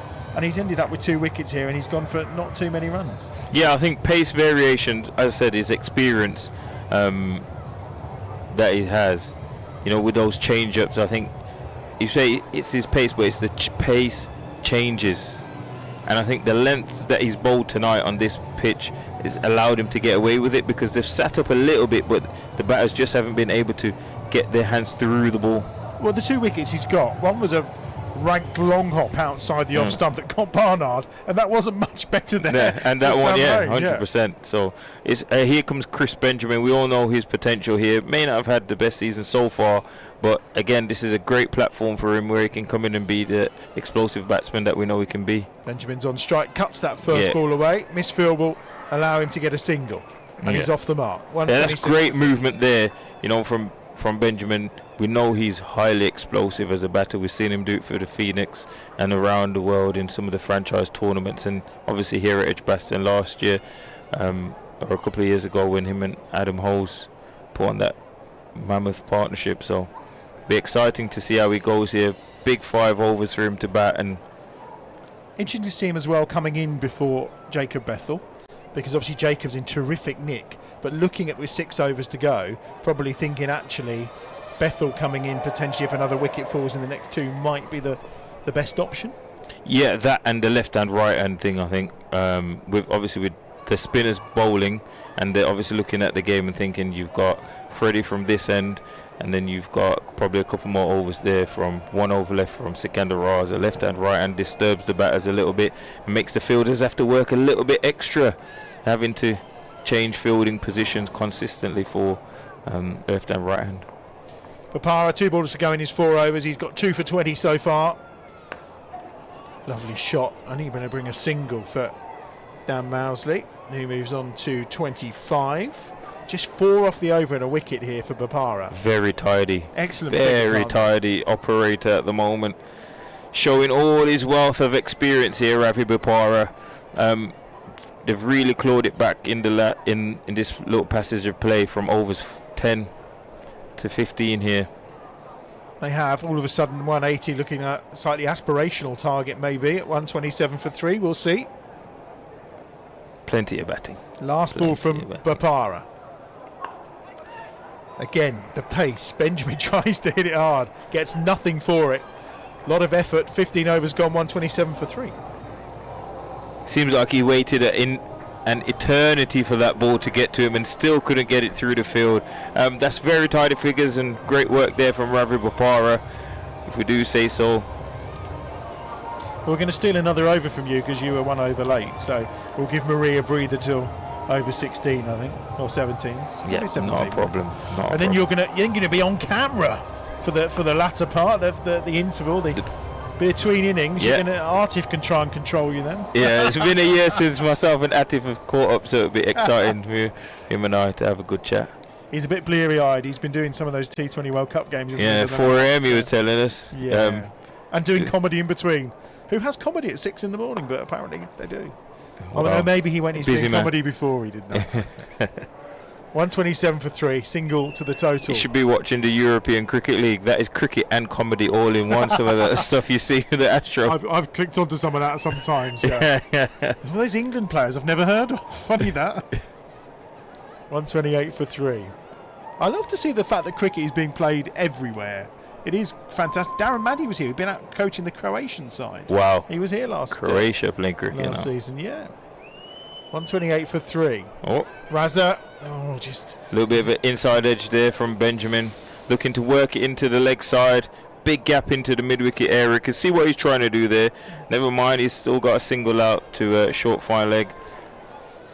129. This is the acceleration point, isn't it? At this point with 5 overs to go, when you've still got 7 wickets to go, almost everything must go, mustn't it? That's a nice little sweet find for 4 for Dan Mousley again, who's on to 30. And is that the kind of difference between a player who's in really good form and one who's kind of scratching around a little bit? Those moments almost, there's a little bit of luck in it as well, but also it's just that rhythm that you're in. Yeah, so it's rhythm and a bit of clarity. When you're not batting as well, or you're not performing as well, you're a bit fuzzed up top. It's a bit clouded up there, when I say in your thought processes and your game plans. Whereas you can see Dan Mousley is great form here. He's just got another 4 there. Not as controlled as the one previous, but he's still taken. Bit of luck, really, wasn't it? Yeah. Outside edge, almost going all the way to short third. Short third, who wasn't quite probably fine enough for that, but it's 4 more to the total, and you just feel that if that was Chris Benjamin, that would probably landed in his hands, wouldn't it? That's the kind of run that he's on at the moment. 137 for 3. Dan's on to 34, and great that's shot a again. Beautiful sweep, and it's It'll so be 4 more. brilliantly placed. That really has picked his spot there. Absolute perfection. As you can see there, he's used 2 sweeps in this over, where the first one he's come across the stumps. You know, he's playing high risk percentages in his favour there, where he's come across the stumps. Raza's bowling quite flat and quite straight, so he knows that he can take that calculated risk, come inside it and lap it past short fine. Then he's giving himself a little bit of room. Lucky outside edge, and then brilliant cricket. 13 off 4 balls there from Dan Mousley. As I said, platform set. Dan being in here, if he accelerates and gets there, we could definitely get to 180. 142 for 3.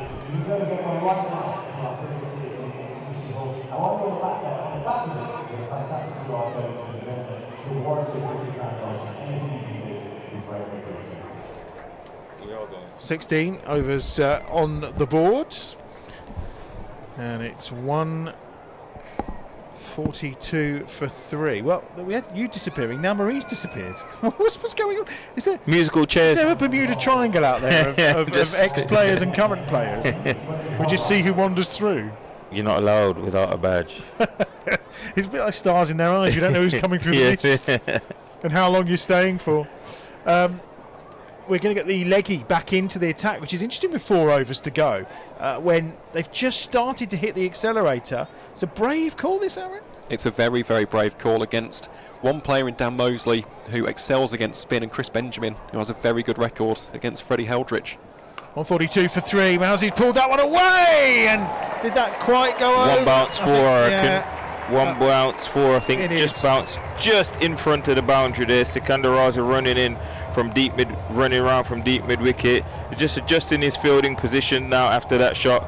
Again, don't often see him bowling this deep into the innings. Freddie normally probably bowled his overs out by now, which Dan Moses set here on 43 of 35. Man of the match from the last game. Slog sweeps out to Sikandar Raza, who takes the catch, and Dan is holed out at deep mid wicket for 43 of 36 balls. Yeah, the last one he got it beautifully, but he's gone this time. 443. He's got the wicket, and the score moves on to 146 for 4. And Dan is out. 43 from 26 balls. Again, another terrific contribution, and it'll bring Jacob Bethell to the crease for the Bears. One fine player being replaced by another. Bears again here. Dan shouldn't be too disappointed with that innings. He's played a stellar hand there in seeing the Bears get to the total that they are so far, and provided a great impetus there after Ed Barnard. It's fine opening stand with Alex Davies. I'm wanting Alex Hales to play for the Bears.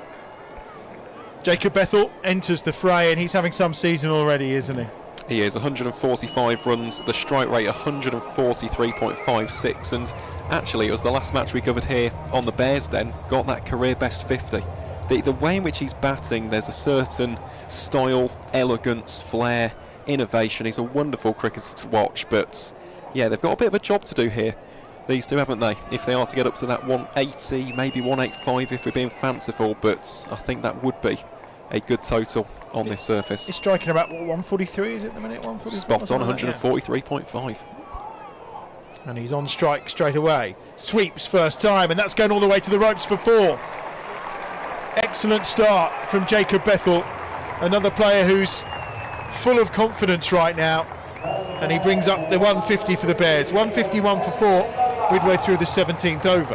I think 180s, I think they're probably looking at 190 from here, if I'm honest. You look at it, you think there's another further 18 balls after this, and that's another 30 runs. So the boy should be backing himself to get another 30 runs from 18 balls. Down the ground, and that's going to be 4 more. Perfectly placed, excellently executed shot from Jacob Bethell, who is in the form of his life right now. He's walked out here and made it look pretty easy, and I think young Freddie Hildrich is fielding the pressure of bowling to a man who he knows can hit a boundary from ball 1 here, and he's just getting a little bit too full and bit both sides of the wicket here today. 154 for 4, last ball of the over, and he's gone back and it's been parried. Got a hand to it. It's just going to be 1 to the total. That'll be the end of the 17th over, 155 for 4.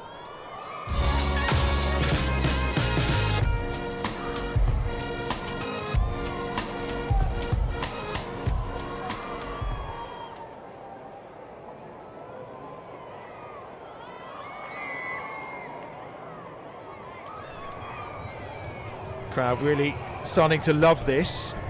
We're going to see, as it's 155 for 4.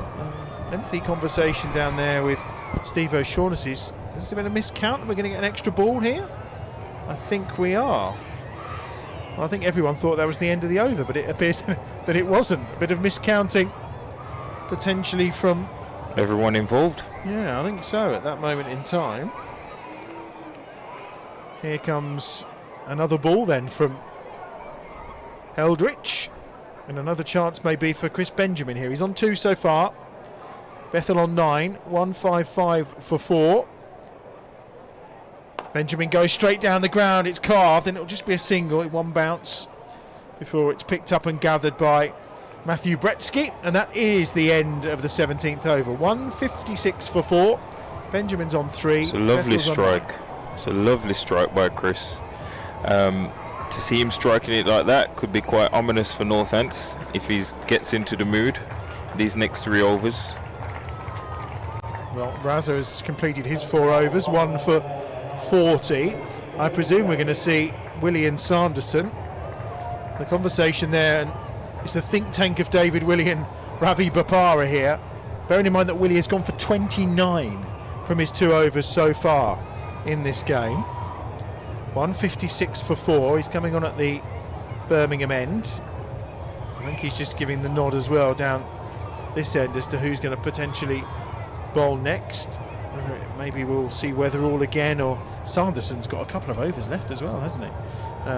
So we shall see, but it's going to be Willie from the far end. 3 overs to go then, 156 for 4. It's Beardet and TV, and the Bears are ticking over very nicely here. I mean, 3 good overs, and we could be in the 190s, couldn't we? 100%. I think that's the target from here. If you think 24 runs off 18 balls, I think these two back themselves to get that on a normal day. So it's a great shot there by Chris Benjamin. A strange field set here by David Wheeler. Not quite sure what the plan is here. He's got a fine leg and a deep mid wicket and a long on, mid off up, and a deep cover and a deep third. So not quite sure what the field set is for what he's going to bowl here today. The leg side boundary here isn't that big, and Chris Benjamin, as we know, has a lot of power, and he just ran up and bowled what seemed to be a foolish ball and just got punched down the ground for 4. Willie in again, 160 for 4. Benjamin this time will play it into the leg side. They're going to try and take this into a 2. That should be 2 there. Great running from Jacob and Chris here. Gents, the one thing I do worry, I don't understand, is Ben Sanderson. He's bowled 2 overs for 10. I mean, he may have 1 here in this final set, unless they feel his type of bowling is not suited to the death. But then if the way he was bowling, surely you get him through a bit quicker, because they've certainly gone for runs. Willie certainly has so far, 35 off of his 14 balls. Probably should have bowled him 1 more in the power play when the ball was a bit newer and had a little bit more shine on it. 162 for 4, cut away by Benjamin. This will just be a single. He's on to 10. 7 off the first 3 balls of the over. 163 for 4. From the way Willie is approaching this over and the field sets that he's got here, it seems as if the pitch is well paced. They're going pace on, heavy lengths, and potentially going to use a short ball, so that just says that there's not much grip in the wicket for the slow balls and the cutters. So it seems as if it's going to be heavy pace on, but he seems to change the field here for Jacob, where he's brought everyone up into the offside. Oh, you and he's hit it. You can put the fielders where you want. It doesn't matter. That's massive from Bethell. 6 runs. Huge. Seems like a wonderful pitch, as I said. He's gone pace off there, and the ball just sat up, and Jacob just smoked him again over deep forward square into the hollies for 6 runs. Yeah, you can move around the fielders all you like. It's a bit like moving deck chairs on the Titanic, that, isn't it? When Bethel's hitting balls like that. It's a bit frantic here from Northants. They just don't quite seem to have a plan and know what they're going to do here. He's gone for 42 now, Willie, and he's only bowled 16 deliveries. And this one straight down the ground. And that's has he got 6 all more. of that? Yes, and he that has. is 6 more. Yes, he has. Bethell on to 21. 21 of 5. Not bad. Not bad at all. And it's great planning here from the Bears. You know, when Chris Benjamin walked out, as you said, you asked the question, why is Bethell not walked in? And this is why it is, because it's left hand, right hand, and with his power that he has, this game's set up quite nicely for him. 18 off the over so far. Short this time from Willie, and it's short and good. quick here. Yeah. And that is given 1 for the over. And that's the end of the over. Yeah. 175 for 4 then. Big over that from the Bears. What was that? 14, 16, 18, 19 off the over. Huge over. Massive over that. As I said, 190 is the target, I think. Well, 190, 200. Well, now I was going to say, now you're thinking, oh, can we push it to 200? And 100%. Actually, the way Bethel's batting, you wouldn't. And I mean, last season getting over 200 was a regular thing, wasn't it, Aaron? It was, yeah, 7 times in 2023. And I'll tell you what, this is incredible, isn't it, from the Bears, especially Jacob Bethell.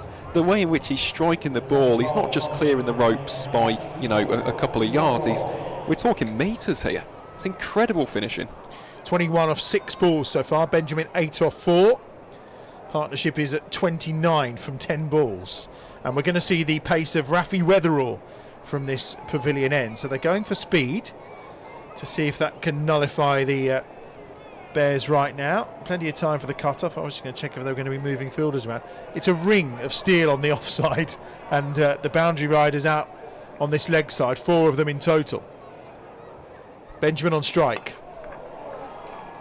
Really crisp strike, but just for a single as he picks out the fielder at mid-wicket. The backing his white ball skills here from the young man.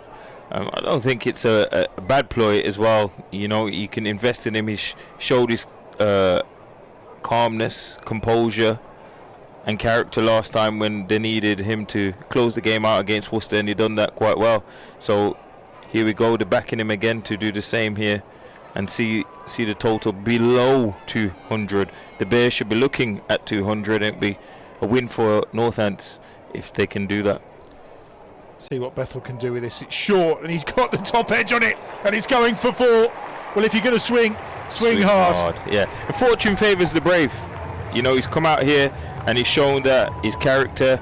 He's taken the bowlers on, and he's come down the ground here. He's not letting the bowlers settle, so he's come down the ground looking to hit the ball strongly down the ground, and then he's got a top edge. He's made his own look there, I reckon. Go big or go home, eh? That's it. That's the way it works. 180 for 4. 10 balls to go. Run rate creeping up to 10 and over, just at 9.8 at the moment.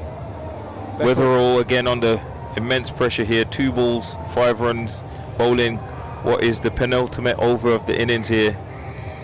Bethell striking around just over 350. It is. This is incredible. This is exactly what the doctor ordered for the Bears, isn't it? And I mean, if you're a bowler right now, Ricardo, in Rafi's position, what do you do? Well, let's see what he's going to do. Will he go short to Bethell? He will, and that's going to be a no ball because it's too high. Yeah. He's really dug that in, and you can see he's got the pace, Weatherall, but I mean, the last one was probably around shoulder height, and Bethell got the top edge on it this time round. It's 1 to the total, and it's an additional delivery as well. 182 for 4. There is our total of 180, so definitely 200. You asked me what I would have done. So what I would have done, potentially I would have been a little bit more proactive with my game plans here. Bowling through. Oh, it's full, and he's got it, 6. and he's got all of it. It's a full toss, and Jacob Bethell there has waited on it and hit it handsomely over the deep mid-wicket fielder. I think initially here what he could have done was potentially had better plans, had better fields, and gone and say, you know what, I know what I'm going to do here. I'm going to probably end the overs with my Yorkers and potentially gone with that first rather than that heavy length ball. You know, yes, the pitch is, well, looks like it's playing pretty well, but with the batter going hard, my percentages with the 4 fielders out, I'm definitely going to go at the stumps first. Well, he's down on one knee when he hit that one. He's come forward this time and he's tried to give himself some room, and that's better from Weatherall. He saw him coming and he's just pushed it outside the off stump and full. Risky though, because he's only got 1 fielder out on the offside, so if Bethell had got a little bit of bat on that, it would have been 4. He's got 4 fielders out on the leg side, fine leg, deep backward square, deep mid wicket and a long on, and then he's got a ring field from third, backward, extra cover with the deep cover and the mid off up, all finishing on the ring, hoping to squeeze that boundary out. Big 2 balls this. 188 for 4. Bethell on 31. And he comes, this time he's tried to reverse scoop it, instead he's just going to get through for a bite. And that will bring the total on to 189 for 4, with 7 balls remaining in the innings. Weatherall has gone for 28 from his 11 deliveries so far. His skipper, he's had a tough old day as well. 3 overs for 48 for David Willey. Wonder who is going to bowl the final over from that Birmingham end. Again, orchestrating here, David Willey down below us. Will he bowl it himself, given the way he's been carted around? It would take a lot, but he is the captain. Maybe he'll stand up and be counted, or maybe we will see Ben Sanderson from the far end. We'll find out in a moment. 189 for 4. Last ball of the penultimate over. Shot by Chris away. Benjamin. What a great shot that is by Chris Benjamin. Hitting it over extra cover for 4. Before that ball was bowled, I was quite puzzled by what the plan was. You got a deep third, deep cover, and mid off up. I'm thinking, is he going to bowl wide Yorkers? And he's trying to bowl wide Yorkers, but for me, with the final deep backward and the deep mid wicket, I probably would have went pace off. Safer option and bring the third up and have the long off and long on back. But great stuff, guys. 193, 200 is definitely on. It certainly is. Ricardo's going to head off, and he's going to go and join Artif at the interval. 193 for 4 then, as things stand. 6 balls to come, and it is going to be Sanderson who's entering the fray. It is quite surprising, really, that Sanderson has been waiting till now. 2 overs for 10. Well, let's see. 193 for 4. 6 balls to come. Over number 20. In. Oh, it's massive! It's huge from Bethell. That's magnificent. Into the hollies, where I'm pretty sure that someone may bother to put a pint down in order to try and take that catch. What a massive hit that is. 37 he's onto from 12 deliveries. And at this point, we turn to the Stato and say, fastest 50 for the Bears? Potentially. I don't want to jinx anything, but this is incredible.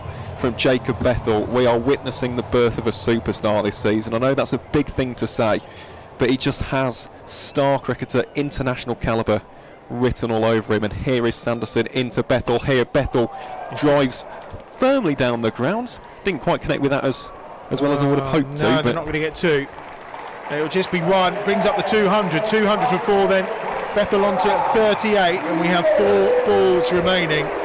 Run rate is over 10 and over. And 7 off the first 2 deliveries of this 20th over. What can Chris Benjamin do now? He's on 15 from 9. He's been happy to let Jacob take the majority of the deliveries. And why wouldn't you, the form he's in? Here's Sanderson now to Benjamin, who digs that one out. It's a good ball from Sanderson, actually. They're just going to try and thought about a second, but again, a single's not bad, given it keeps Bethell on strike now. And the score moves on to 201 for 4. These two came together with a score 146, so we've already got a 55-run partnership between these two in no time at all. 16 for Benjamin, 38 for Bethell. Sanderson's in, lots of fielders out on that leg side. Bethell goes straight this time, high up in the air, fielders underneath it. Oh, he's parried it over. Well, it's a wonderful save if you were playing at the Euros. But in this instance, it's 6 more runs to Jacob Bethell. Well. 44 he moves on to. And he's done it off just 14 balls so far. 12 off the over. I mean, this is remarkable. I'm running out of adjectives, superlatives.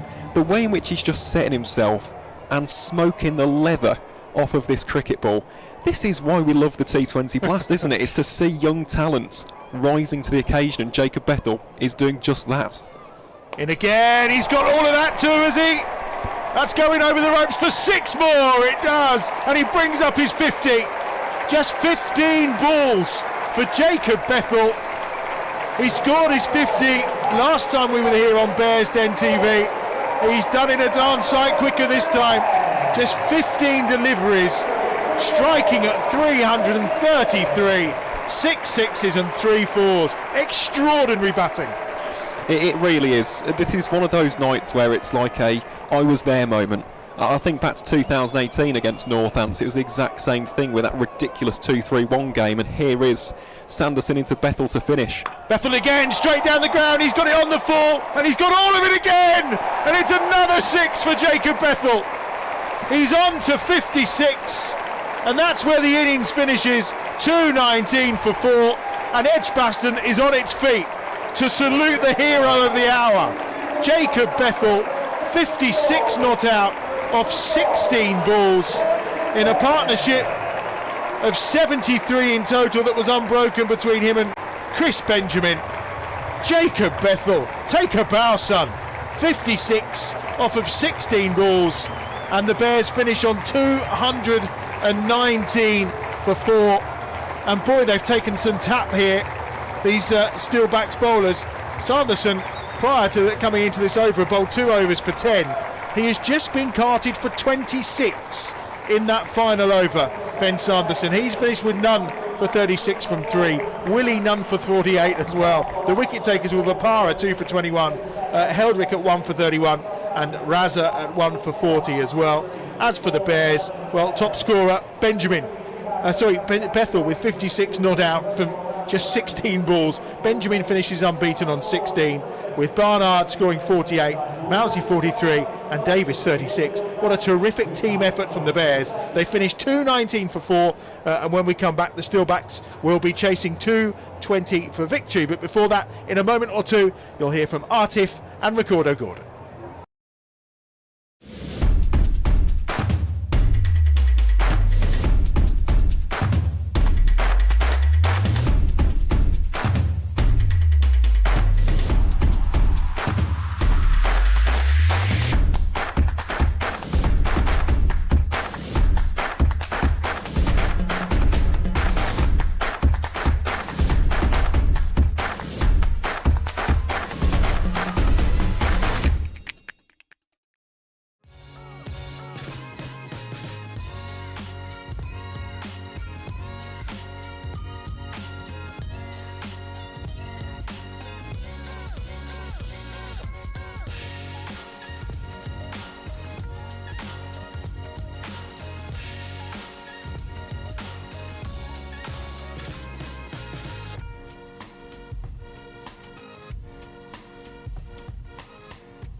Wow, 219 for 4. What a batting performance from the Bears. That is absolutely outstanding. And Jacob Bethell, 15-ball half-century, 56 not out of 16 balls. One of the best finishes you could hope to see. One of the fastest T20 50s. I mean, it's absolutely phenomenal. To chew the cud with me about it all, to talk it all through. Very pleased to have Bears legend recorder Gordon with me. Ricardo, I mean, what have we just seen? Can you explain that to me? Magnificent. That's the word I can use Yeah. there. And great planning, I must say, from the Bears dugout there. Everyone was wondering, why is Benji walking in before Jacob? You can definitely see that the plan was left-hand, right-hand combo there. When Mousley was in with Benji, they were thinking, yeah, Bethell, definitely. And then left-hand, right-hand, you can see it created a bit of confusion there from the Northants boys because they didn't seem to have clear plans in the direction how they were going to go Well, they about kept closing the innings out. They kept breaking partnership. I felt like, they never let any individual player get too far away. Like, nobody got to 50. It was a top effort from Ed Barnard, asked to open the batting at the top. But, like, nobody got to 50. They kept getting wickets at crucial moments, kept reining the Bears in. But it felt like they sort of lost it towards the end there, Northants. I mean, giving Sanderson that last over, that felt like... I mean, it's easy to say after the fact, I suppose. He went for 26, but it felt like a mistake. Yeah, as I said, it doesn't seem like they had clear plans, right? Willie would have probably bowled that last over, but he didn't back himself because he went for a few early up and the 17th over. The young man Weatherall penultimate over was a massive over as well. But I think the pressure that the Bears applied from the goal with Ed Barnard's innings really put them on the back foot. And even though we may not have had the half century early out, I think the strike rates, you don't have to get, everyone doesn't have to get 100, no. But everyone strikes it above 150 and really puts the opposition under pressure. There's a passage of play there, yes, when Bopara and Raza was bowling together. It may have seemed like they were pegging us back, but somehow we kept finding the boundary and made it really hard for them to gain a real foothold on the game. Jacob Bethell, that was... I mean, it was breathtaking, really. We just had the best view in the house watching all those sixes, the last sixes of the last three. At the top of the over, you said to me, it would be nice if he could get enough strike to get himself to a half century. He went one better. He went to 56. It was extraordinary hitting. Yeah, as I said, magnificent. It's when you're watching star quality, that's what you're seeing there from Jacob Bethell there. He really is a great kid, and he's starting to really mature well into the star player that everyone said he is going to be. And for him to come out there and bat like that shows immense maturity and magnificent composure. What do you put it down to? Like that kind of six hitting ability at the crunch time. Like, all right, Sanderson was missing his length and things like that, but you still got to put it away. Is that all just range hitting practice? Yeah, as you can see, they do a lot of it. They show it on the social media, and he's probably one of the best. He learned most of his cricket is in his formative years in the Caribbean, where being able to strike the ball is what you need to do because that's how you get your rep, right? Yeah. And then when he moved here, Warwickshire clearly seen the potential of him. He's a great athlete as well, and I think that's what makes a difference. He's not your out and out batter. He's an athlete, so his body's quite dynamic, and he showed his dynamic power there with his six hitting ability. Yeah, it was phenomenal to watch, and it really lit up the stadium today. Everybody in attendance really thoroughly enjoyed that. 219 for 4. Let's talk about Northants a little bit. I mean, I feel pretty confident on behalf of the Bears, but Northants have got a few hitters in their team. Yeah, if I were playing there now, it would be boys, half a job well done. You can't take them lightly. They've got really good experience in their team. They've got a top batter in form in Bretsky. Yeah. Sikandar Raza, we all know what he can do. Ravi Bopara, David Willey, even Saif Zabe there as well. So it's not a team that you just think I've put 219 on the board and boys we'll just win the game. They're not going to roll over. They do have a bit of fight in them. So we've still got to go out there and execute our skills and be dynamic in the field like we've been all season. So yeah, and it's a lot on the line as well. I mean, win this game, go to second place, and then you're looking in really good shape to qualify for those quarterfinals at that point, separating themselves for the Bears. I mean, if they win, even for Northants, if they win, they could go to they go to second place, clear of Leicestershire, clear of Northants. Yeah. It's a big game to win. Yeah, it's a massive game. It's second versus fourth today, isn't it? So if the Bears win, definitely we're going 10 points. And by the margin, if we win by a great margin as well, we set ourselves away from the pack with net run rate as well. So it's definitely a lot to play for out there today. So it's not one that the boys should think we scored 219. We can take our foot off the gas. I think what would be crucial for the momentum building going into the latter parts of this tournament and competition is for them to come out here today and put in a real clinical defense of this total, perhaps bowl them out for 150, 140, and then really set a message out to the rest of the competition. Nah, it really would be. It's already been a very, very strong message. Thank you, Recorder. It's been a pleasure having you on the broadcast today. Recorder is going to be back on commentary very, very soon. What a pleasure. Yeah. Back on commentary very, very soon as well. By the way, I know I haven't mentioned it. My hair looks wonderful today. Thank you, everybody, for noticing. But if you want to pick up one of these and you're in Edgbaston, you just go over to the exhibition hall and one of our cricketers will hand them to you. And if you're not here, why aren't you here? Serves you right for not being here. But thank you for joining our stream anyway. Listen, 219 is the score the Bears have got. 220 is the target for Northamptonshire. The Steelbacks have their backs against the wall. Adam Bridge, take it away, my friend. Thank you, Artif. They do have their backs against the wall, very much so, under that beautiful, beautiful skyline that's above us. And here we go. Bears with a big total to defend. And I have very good news for you all. We have located Marie Kelly. She is here. Oh, apologies everyone, I got the rota slightly wrong. I didn't even eat. I haven't even got an excuse of I got distracted by food. Yeah, I was going to say, she's arrived, don't worry, it's all good. We did send out a search party, to be fair. I think I got distracted by Bethel's easily done 15 ball 50, which is unbelievable. Yeah, but wasn't you just telling us you've hit a 15 ball 50 before as well? Yeah, but not quite in the same fashion. Here's George Garton then to get the Steelbacks reply underway, and immediately a shorter ball to Willie that he fends for a single.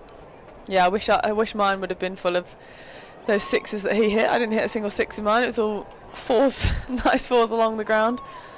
I was worried for a minute that it was made up majority. I was going to say, how fours along the ground? How many fours did you hit? There's like 50 or 15 balls. You must have hit at least. I think I hit 10 fours in a row. 10 fours? Yeah. Wow. Yeah, it's a good day. I was going to say, that's not bad, is it? That'll do. Right, how are they going to set about this chase then? Because scoreboard pressure immediately kicks in at 220, doesn't it? Yeah, they're going to have a very good power play here, matching if not slightly better than the Bears. We know that Willie can strike a ball, as can this man, Matthew Bretsky.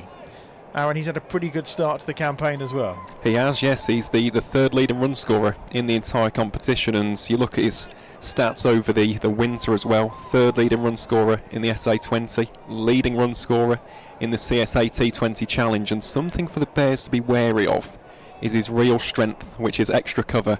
I'm a little bit surprised we haven't got a little bit more protection there for the time being, but he's a serious cricketer in that region. Garton in again, driven right into that spot. It's half fielded. Lintop will take his time over the throw, and they'll just get a single. Don't you just love it when the play matches up to your analysis? I think that's why we potentially saw extra cover a little bit tighter there, potentially cut off the angle and not give him too much space to access through there. You know, the two outfielders are deep square leg and a kind of backward point.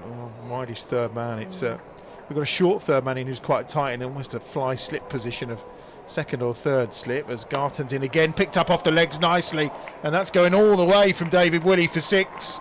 Well, he's got a bit of work to do to repair himself with his teammates, having been carted for 48 from 3, and that's not a bad start for David Willie. I think that shows just how good the pitch is though as well, that like I said, I thought 180, 190 might be par, and they've proven that I think they'll be pretty happy with the score of 200, but I think that shot by Willie there has just shown how good a pitch it is. You can just put your hands through it and time it. He didn't look to overhit that, just beautifully timed for 6 over cow. I just wish we'd seen a bit more of Jacob Bethell, given how good the pitch is, yeah, really. I know. It would have been, in fact, yesterday, I mean, had you been setting yesterday, you'd have probably got a ton. Wow, maybe. Well, I might have got out a bit earlier trying to push it on, I think that's the joy of chasing true. Sometimes is that you can... Is that the preference, chasing? I actually don't mind it, because if you're batting first, it's great, you can put your pads on straight away. If you're chasing, you know what you're getting, so I'm pretty happy either way. 8 without loss. Garton's full this time. Turned into the leg side. And there will just be one more to the total. 9 without loss after the first 5 deliveries, chasing 220. And I'm just checking, so 15 balls for his 50. So fastest in the blast this season. Yep. So again, there's some great stats here. So fastest in the blast this season, 3rd fastest ever. Wow. So the fastest was Marcus Trzaskowicz, I think, from about 13 balls. Second was Gerard Brophy with 14 balls, and there's Jacob Bethell with 15. Garton in again. Lovely drive through the covers that time from Bretsky for 4. Wow, if you love cricket, go and watch that shot back. He's just held the pose. I don't think you often see that in T20 cricket. That was a beautiful cover drive. That's the one thing to say about him. He scored all those runs in South Africa, and obviously he's played down there a lot on really good wickets. But I mean, that is just look at that, an absolute beauty. It's almost one of those. I would say Steve Smith, who obviously exaggerates and holds his poses, but Steve Smith would not hit a shot that beautiful. Yeah. It would be far more ungamely, but he likes to hold that pose. Absolutely, Ian Bell-esque, wasn't it? Yeah. Well, I don't think Benny would hold a pose like that. I think that's quite a unique. Yeah, that was there. gorgeous. I watched that back. Yeah, 13 without loss then at the end of the first over, and it means we're going to see Richard Gleeson, who's going to bowl with his pace from the Birmingham end. Gleeson has made a pretty good start to life as a Bear. 5 wickets so far. Yep, and the economy rate of 4.88 runs per over. Absolutely outstanding from the former Blackpool Cricket Club man. In again, cut away, what a catch! It's a brilliant catch, away to his right hand side. Superbly taken by Ed Barnard, and Gleeson strikes first ball, and Willie, well, he's on his way. Tucks his bat under his arm for 8. 13 for 1 of the Steelbacks. What a day Ed Barnard is having. Firstly opening the batting, getting the Bears off to a tremendous start, and then contributing to the team as well with a flying catch at extra cover, getting the dangerous Willie out of the attack. It's a great catch, isn't it, that, from Ed Barnard, flinging himself to his right, and it's those moments, isn't it, in a run chase like this, it just builds the extra pressure. Yeah, it certainly does. It means we have a new batter on their way to the crease, and I'll happily watch this catch again. It's cut away by Willie, a flying catch by Barn. That was travelling as well, wasn't it? It was. That was hit with some speed. Certainly thought it was 4 off the bat. George Bartlett enters the fray for the Steelbacks. What can you tell us fascinating about him, Aaron? Well, he's got a career best of 82 not out in T20 cricket, which he hit against the Sri Lanka Development 11, so I think that's an interesting stat. But also interesting is his place in the order. He's moved up from being a finisher to a number 3, so let's see how Gleeson can deal with him here. He's turned him round, and almost the outstretched hand of Sam Hain, I think it was, who almost got to that, and he was almost on his way first ball. Instead, they'll pick up a single and move on to 14 for 1. And Richard Gleeson was seeing a T20 hat-trick in his eyes for a moment then. That would have been even better than that catch at extra cover. Sam Hain diving to his right, gave it the full stretch, just couldn't quite get close enough. No, it's a terrific effort from Sam Hain in the end. And it brings Bretsky back on strike. Well, you can see why they've got that kind of fly-slip position in now, because that absolutely flew off the bat, and it was really did. Gleeson's absolutely steaming in here. It's a good ball. Bretsky will just drop it into the offside. Chance for a run out if it hit the stumps, maybe, but nice little forward roll there as well, showing his athleticism. He's left the ball behind in the end, did Ed Yeah, Barnard. that's all right. He did a great roll. It's fine. Nice little somersault. They've managed to get a single out of absolutely nothing there, which they're going to need to do, aren't they? Yeah, they have to. They can't afford to have many dot balls here. And that's the thing about wickets as well. It's a dot ball too. It creates pressure on the new batter to strike early. 15 for 1. Midway through the second over. Bartlett back on strike. Gleeson steaming in. Again, they'll just drop that in. It's a lovely ball from Gleeson. Nice line. Really good length as well. And I know he's, 35 now? Is he 35? Yeah. I think to have an economy rate of 4.88 as an opening bowler in T20 cricket is just phenomenal. And if you've got somebody that can take wickets and be economical, then what a fantastic T20 player they're going to be. Well, he's a super pickup, wasn't he? I mean, let's be honest. as a white ball star. Didn't really get that opportunity with England that maybe came a little bit too late in his career. And again, he's one of those fast bowlers who is plagued by niggling injuries sometime. That's tight in there, and he's got him again. I thought that was a bump ball. I didn't realise it had gone straight up in the air. Well, I was convinced that got into the ground, but Bartlett's gone in at the toes from Gleeson. He's got his second in the over, and the Steelbacks, well, they had their backs up against it to start with. 15 for 2 now. I would say they're not just up against the wall, they're stuck between a rock and a hard place here. Absolutely. Bears seem up for it, don't they? They've just set the tone with the ball and in the field, and that's what the good fielding does, isn't it? It creates that energy, it pumps the bowlers up, and it helps produce wickets like that. Well, I want to see it again because I was convinced it was a bump ball. It wasn't. It was a great Yorker in at his toes that he just managed to dig out. It must have been. I thought it was there was a sound. It must have been the bat hitting the ground rather than the ball. But it brings Bopara to the crease. Well, it does. If you need someone experienced in this kind of moment, who better than Ravi Bopara to call on? Well, this would be a great matchup here, though, of experience with the ball and with the bat. Yeah, very much. I mean, he was excellent with the ball, Ravi. He was by far and away the best bowler for the Steelback side. And he's had a pretty good start to the season with the bat as well, hasn't he? He has, and I just think back to last season, he was Sussex's leading run scorer in the Blast. I was absolutely staggered that they got rid of him, but here is the matchup, isn't it? Gleeson versus Bopara. It is. It's mouth-watering. He's gone, is he? No. Just short. I really thought that carried.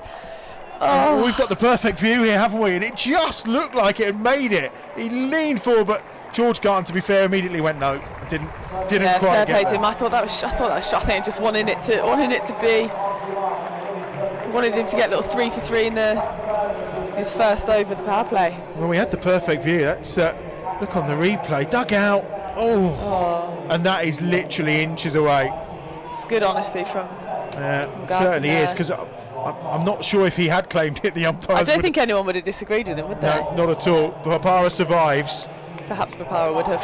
Yeah, would have stood his ground. 2 wickets in the over from Gleeson for 2 runs. Just brilliant. 15 for 2 then after 2 overs. And I'm not sure we'll be seeing much spin in the power play the way that the pace has started. Well, Craig Miles is in T20 action then. Here he comes from the pavilion end. He was a regular, of course, throughout last season. But with Chris Wokes preparing for Sunday, no Hassan Ali today as well. It's an opportunity for Craig Miles. Well, hopefully he can do as well as Ed Barnard has done with his opportunity. I was going to say they've also got Barnard as an option with the ball now. Yeah, exactly. Today, yeah. So wonder if we'll see that too. Because sometimes when it's your day, it's your day. You've got to chuck them the ball. Yeah, very much so. 15 for 2 then. Miles is in. Bretsky is on strike. That's going to be a wide. Full and swinging from Miles, but down the leg side. And again, he's been one of those who's been in second 11 action playing T20 cricket, but must be hard to find your rhythm because he had a really stop-start beginning to this season. He obviously went out on loan for Red Bull, but then ended up being recalled because of all the injuries. Yeah, and then playing different formats all the time, like travelling around a lot as well. I'm guessing if he's trying to play lots of different matches to get some form. 16 for 2, pulled into the leg side. Didn't sound that crisp, it sounded a little clothy. It's not going to make it to the ropes, but they will try and turn for a third in this instance. And they do. He's a good addition to the field as well, though, Craig Miles. He's always a pretty decent boundary rider for the Bears throughout the last couple of seasons. So chasing 220, 19 for 2. To be honest, everybody in this team, you look round and they look like they could field in pretty much any position, can't they? You're not really hiding anyone here. Not got any road cones, as they say. Everyone's super athletic and putting in that energy for each other. 19 for 2. Quick change in the field actually this time. And Sam Hain is going into slip and Benjamin swapping places with him. As Milo's in once more, this time to Bopara. And they'll just get the one. Sam Hain was having a vigorous warm-up before the match started today, just to make sure he was loose and well limbered up. He's getting a vigorous warm-up now because he's swapping again. Just going here, there and everywhere. Well, they're just trying to get... I mean, I like the attention to detail of making sure that there are certain fielders they want in certain places. They've swapped for their certain slips batsmen. again? Yeah. So they've swapped again. Benjamin's now gone to the fly slip or short third man, whatever you want to call him, and Haney's come down to the edge of the circle here at mid-on. And that's up in the air, and that's clothed up in the air, and that's going to be out, and he's gone! Bretsky, the danger man, goes. Lintop with a catch. Miles strikes. And real problems now for the Northamptonshire Steelbacks. 20 for 3 in the third over. Well, they had to try and do something, didn't they? There, this is the thing, when you put on such a big score, the pressure just builds and builds and builds, and it leads to false shots like that. And it looked like Craig Barnes just beating for pace there, to be honest. Yeah, I was going to say it was a little bit shorter into the wicket, wasn't it? Yeah, like right shot, I think, just got big on him and rushed him a little bit. Yeah, no, absolutely. He's really dug that in, and it was always rising. And Jake Lintop taking a very good catch. And this what's interesting about this wicket, isn't it? Because we saw Bopara with his change of pace cause so many problems. But actually, if you've got express pace, it's going through really nicely. Yeah, I think the difference is when you've got this extra pace, you have to be so clinical and critical on your line and length, and that is the exact line and length to bowl on this wicket. I think we saw from Weatherall just slightly over pitching or slightly missing his line, and when you've got that extra pace, you can't afford to do that, because then the ball's just going to get sent to the boundary at this level. Sikandar Raza is the new batsman, 20 for 3. Raza probably didn't want to be out there quite this early before the third over's even come to an end. No, not an ideal situation to be in, but as an experienced cricketer as he is, I'm sure he's more than used to it and will be prepared for whatever comes up next. He's a high score of 42 this campaign already in the Blast. Yeah, and we'll talk about experience in a second, because these two... Oh, he's got an outside edge on that as well, but it's just enough of a thicker one to run through to third man. Well, it's all happening tonight, isn't it? It is. This is brilliant. Very good if you're a Bears fan, not so much if you're Steelbacks. Well, we don't care about that, so that's fine. We're unashamedly biased. It's Bears Den TV. I mean, happy days. We're allowed to be biased. Yeah, if you want to enter the Bears Den, that's fine, but be prepared for what may happen to you. Lots of cheering and getting up off the seat, celebrating the wickets. Oh, he's uncontrollable over there. That's why we keep him off the camera, because just up and down like a jack in the box. Oh, he's had a bit of a slash at that one. That's the end of over 3. 21 for 3 then. The Steelbacks are chasing 220 to win.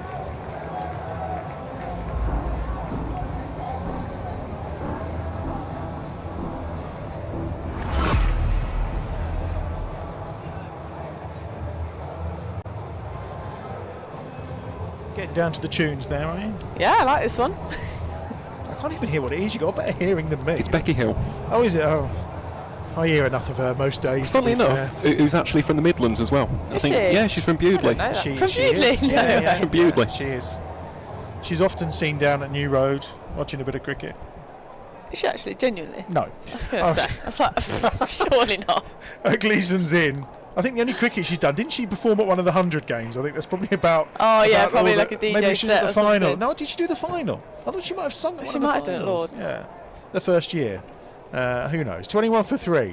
Anyway, we don't swear about things like the 100. At this point. Yeah. This is all about the blast. I dare to mention the 100 on any form of commentary, especially BBC. Well, this isn't good, because Richard Gleeson looks as though he's coming off.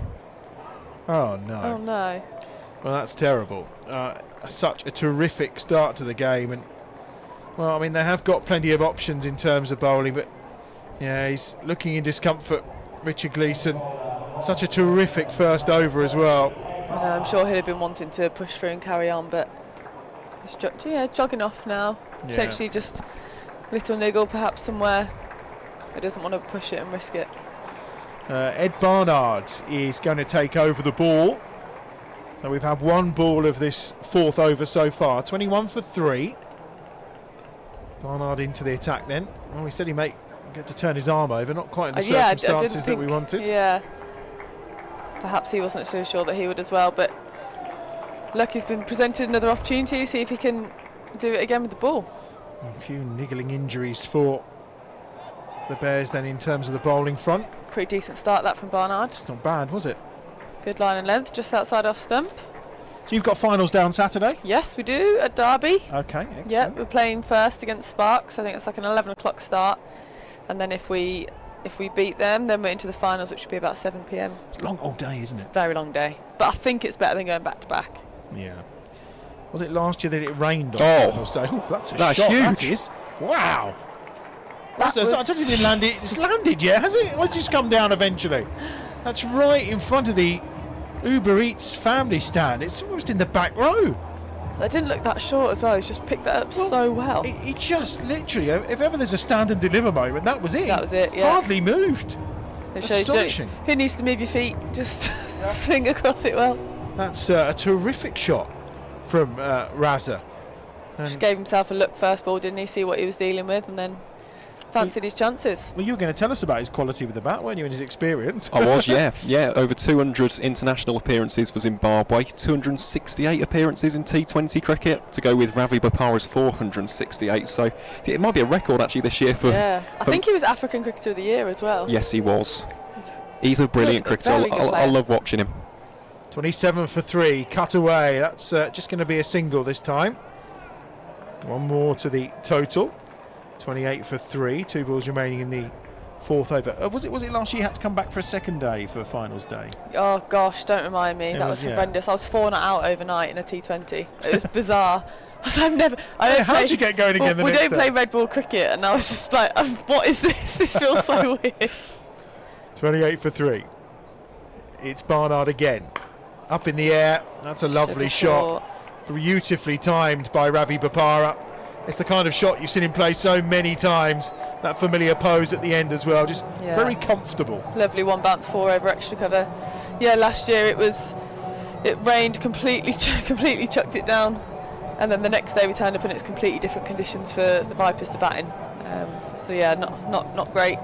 But hopefully we won't even be facing them in the final. I was going to say, I think the weather's pretty good for this weekend, isn't it? So you should get warm. It's going to be nice. You should get a decent day's cricket in. As Bopara's almost caught, just Barnard, I think, varying his pace a little bit there. Full shot from Bopara.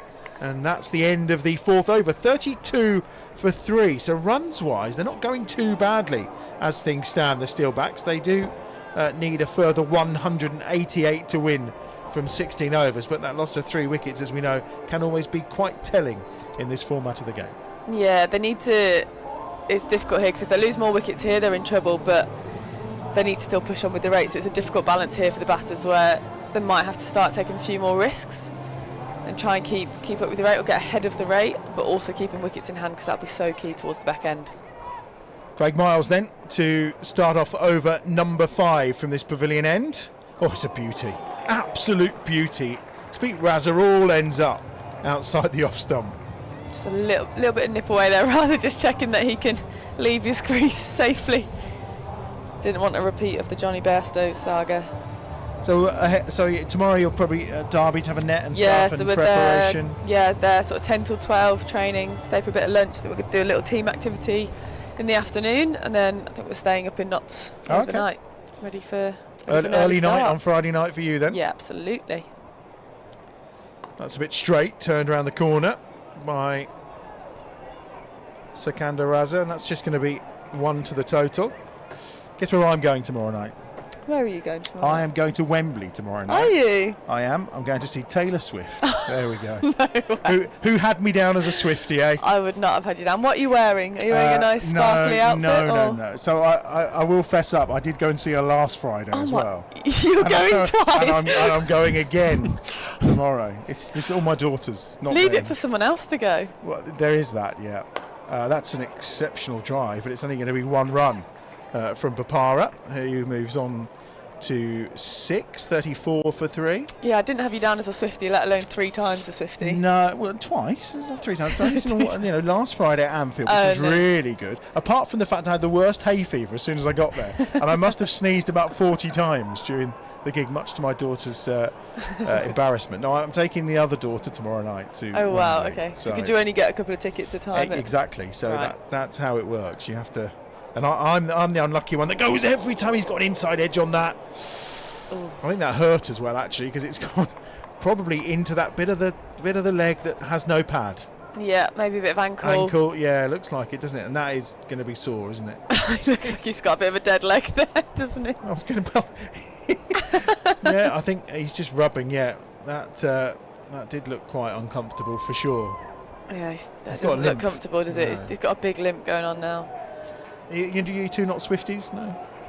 I mean, I'll listen to it, but I'm not gonna. Listen to it. Three no. hours and 20 minutes of it. Trust me. It's not really my kind of music, to be honest. A friend of mine did have a nice T-shirt on that I was all tempted by as he swipes at that. Because my daughter said, "Are you dressing up?" Because when we went to Harry Styles, I did dress up. Well, I say dress up. She put a bow around me, and she made a that's T-shirt so for me that on the sweet. back said, "Dad's like Harry too." Oh, that's so I was really willing to wear that. sweet. She said, "Are you going to dress up for Taylor?" And I went, I "Absolutely think not." you need to wear a pink tutu or something. No, but then a friend of mine sent me a picture of one of his mates who also got dragged to Taylor's, and he had a T-shirt on that said, "It's me, I'm the dad, it's me." And I was like, actually, that's quite cool. That's a good one. Yeah, I could live with that. My daughter is dressing up, obviously, cowboy hat and everything. Shot. As that's carved away. It's going to go all the way to the ropes. Is it? Yes, it is for 4.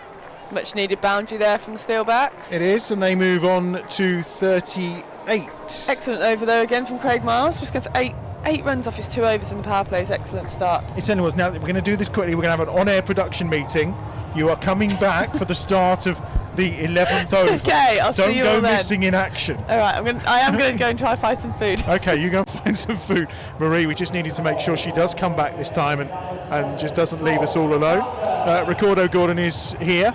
He has found his way back this time, and he is ready and raring to go. 38 for 3, and we're going to see George Garton coming back into the attack, the final over of the power play. And as a fast bowler, you must have really enjoyed watching Richard Gleeson, but then the heartache of him hobbling off. Oh yeah, even George's first over, the guys look like it looks like a completely different pitch with Warwickshire bowling on it. Seemed like it's got a whole lot more life, bounce, pace, carry. The Warwickshire outfit just looked a lot more slick, a lot more athletic, a lot more energetic. Seems like they're hitting the pitch a whole lot harder and extracting a whole lot more out of the wicket. It's safe to say the bowling, a few rockets have come down from Gleeson and Garton early out. Here's Garton, 38 for 3.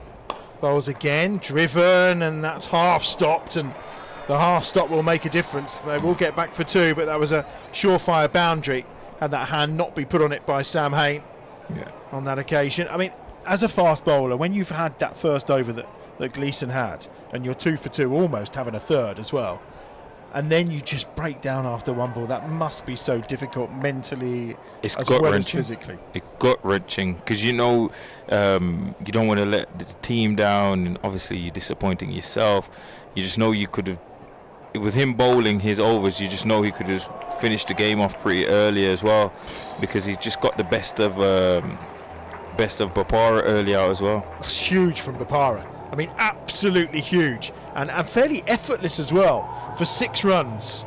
46 for 3. Bopara onto 14 off 9, and we mentioned the experience of these two. Yeah, 100% crucial partnerships. I'll say this for any kid watching this game live stream today, and even if you don't watch the live stream, go back, watch Jacob's power hitting towards the end. Look at Ravi Bopara's experience show right here, right now, as we're watching it. The way he came in, how composed he was, how effortlessly, as you said, he's putting the ball to the boundary. He doesn't look like he's batting in any anger at all. Just like that, 6 and get off strike. 40-odd-year-old coming close to 40, having that speed between the wickets. It was a tight single, but he made it home. He's on to 15, 47 for 3. 2 balls left in the power play. Garton gone for 22 so far off his 10 deliveries, so he's certainly getting pace out the wicket, but at this moment in time they are managing to still score runs from him. That's for sure. Crucial partnership this is for the Bears. A wicket here changes the game, I reckon, massively, and swings it back completely into the Bears' favour. Short ball from Garton, wide down the leg side. That'll have to be bowled again. 1 more to the total, 48 for 3. That ball that Craig Miles used to get Bretsky out, quite sharp, wasn't it? Very sharp. Caught Bretsky off guard there, I reckon. Well, I think Craig has bowled incredibly well in those 2 overs, 1 for 12. But I mean, the couple of balls he just got the shape away as shape, well. And bounce, carry. really nice to see Craig back with the ball in hand and performing. That's up in the air from Raza. There's two converging under it, but it's going to be left and comfortably pouched. And Ed he's Barnard gone. there. The man Barnard. It's Barnard's night Yeah. so far, isn't it, alongside Bethell? We're going balmy for Barney. We are 48 for 4, and that partnership's been broken. We thought it might be key, and Raza's gone for 13. George showing his class there, and pace on deliveries, and then a wonderful change-up, which he's known for, as well as his pace. He's known for his change-ups as well. Lovely little off-cutter. Raza being completely foxed there, chips it straight up in the air to the man at extra cover. Barnard, comfortable, safe pair of hands indeed. One ball to come in the power play then. Saif Saeed is the new batsman who comes to the crease to join Ravi Bopara. The run rate required already up over 12 and over. 48 for 4 as things stand. During my days playing for the Bears, it was said if you get 3 wickets in the power play, you're set to potentially defend your total. Now that they've got 4 wickets here, the Bears should be looking to say, you know what, let's completely squeeze the Steelbacks here and clinically finish this defence of this total. They did win one game against them recently. Was it 2022 by 125 runs? That was incredible, the 16-over game. Yep. Yeah, Paul Sterling went absolutely ballistic as... He did. Edged and gone! Taken by Sam Hain. Zaib's gone first ball. Garton, when he returns, will be on a hat-trick. It's 2 in 2 for him. It's 2 in 2 for the Bears. And the Steelbacks are in real trouble here. 48 for 5. This is a magnificent show of fast bowling here from the Bears tonight. As I said, they look like a completely different pitch that they're bowling on. They're bowling with pace, high energy, great skills. You know, first up, you can see immediately the Northants Steelbacks are wanting to come out and put the bowlers under pressure. Garton went early up. He went full. He's gone slow balls. And Gleeson, before he walked off the pitch, he's bowled heavy into the wicket with good pace and good carry. I think Ravi Bopara just looking there as we see the replay, just trying to edge it away, and Hain with a really good catch. He almost took one earlier that would have been quite outstanding. So it's the end of the power play for the Steelbacks. They are on 48 for 5 as things stand. McManus is the new batsman at the crease. They do bat deep because McManus is quite handy with his bat as well. In the red ball format, he does. He was batting in the top 5 for Hampshire previously before he joined Northants. So they are batting deep, but there's plenty of work out there to do. One thing I would say, the Bears look far more slicker. They look far more organised. The bowlers look like they have better plans. Briggs is in to bowl 7. The power play comparison by Dafferbet, by the way, 64 for the Bears without loss at the end of their 6 over. The Steelbacks 48 for 5. So definitely advantage to the home side. That familiar kind of twist to the wrist as he scooped the ball into the leg side by Ravi Bopara. Then transfer run out maybe. No, says umpire Pollard. Alex Davies has obliterated the stumps at that Birmingham end, but Pollard says no. Bopara made his ground, and it brings the 50 up for the Steelbacks, 50 for 5. Crucial stage of the game here. Experienced operator Danny Briggs here in the middle will continue to squeeze the Northants Steelbacks. The more they look to take him on, they're going to have to play some percentages, risks in their favour here. Ravi Bopara will be thinking, you know, I could back myself to get an odd boundary against Danny Briggs, but if he does seem not to execute, it would be crucial for the Steelbacks, because he's the man set, and if he gets set, he could potentially take them close to that total here with McManus. Leg by, 51 for 5. Briggs, of course, into the attack. We've got Lintott still to come. McManus yet to face a ball. What's kind of forms McManus in at the moment? Well, he hasn't had to bat actually too much, to be honest, because the likes of Bretzker and Raza and Bopara have scored the lion's share of the runs as Briggs comes into bowl to McManus. Catches the outside of the bat, runs it away for what will be 4 runs. McManus is off the mark with his first delivery, and it's 4 to the total. And it allows them to tick round a 55 for 5. Need plenty more of that if they're going to get close. 165 more of that really would be Need necessary. plenty more of those boundaries. They're going to have to strike some boundaries.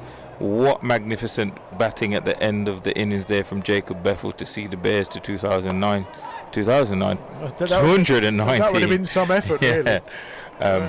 To be what fair, a lovely flurry. if you think we were looking with 5 overs to go and saying 180, potentially push 190, the fact they ended up exceeding that by kind of 30, 40 runs is quite extraordinary. Yeah, look, last year I came and I watched him bat, and you could see the star quality written all over him. That's got to be out, is it? No, he's not giving it. That looked really close. Let's see what he signals here. If he doesn't signal that, it's a leg yes, by. A leg by. I'm not too sure. We'd love to see that on a replay. What Steve O'Shaughnessy's seeing there, thinking that that's certainly not it, but that's the end of the 7th over, and 57 for 5 is where the Steelbacks are at.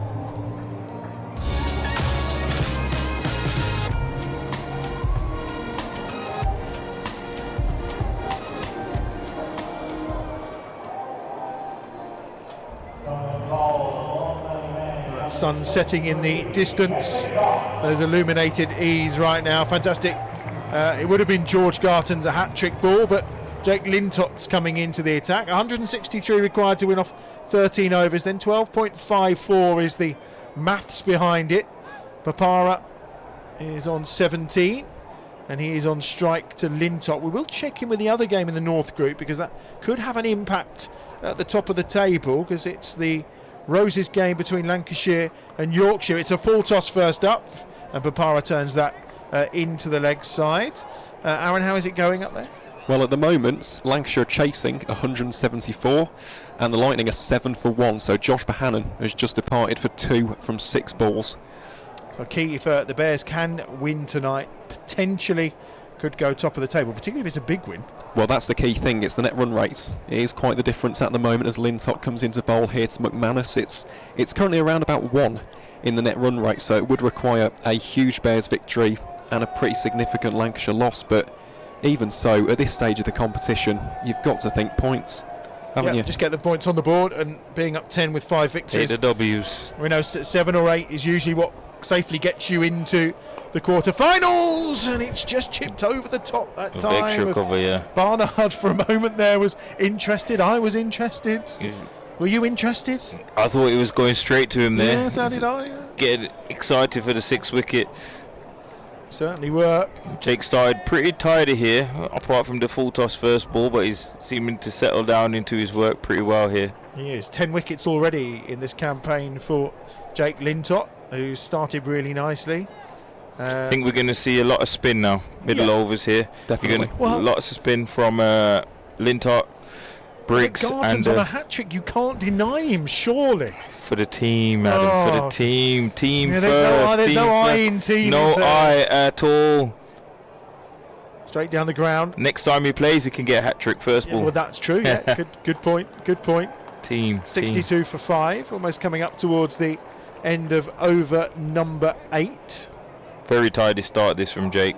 You got overs from Dan Mousley to come and Danny Briggs himself, so it's going to be quite uphill chase now for the Steelbacks if they're thinking about Almost a cotton ball. Fingertips away.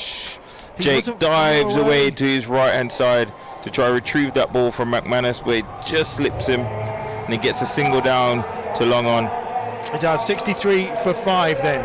8 overs gone. The partnership between these two up to 15. Bopara's on 5, McManus on 8 as things stand. Lintott without a club for the 100, but the draft is or the pick, I think, from the Blast is coming on Monday, obviously, because we'll be back in county championship action. Well, I mean, this is probably quite a shrewd move right now. Interesting, man of the moment. Well, if it's your night, isn't it? Yes. Man of the moment, and he's been quite tidy as well in this competition when he has bowled Jacob Bethell, so he's not by any means a part-timer. He's a genuine all-rounder, and here he comes, bowls to McManus, and McManus backs away and punches it out to the offside for 1 to deep cover.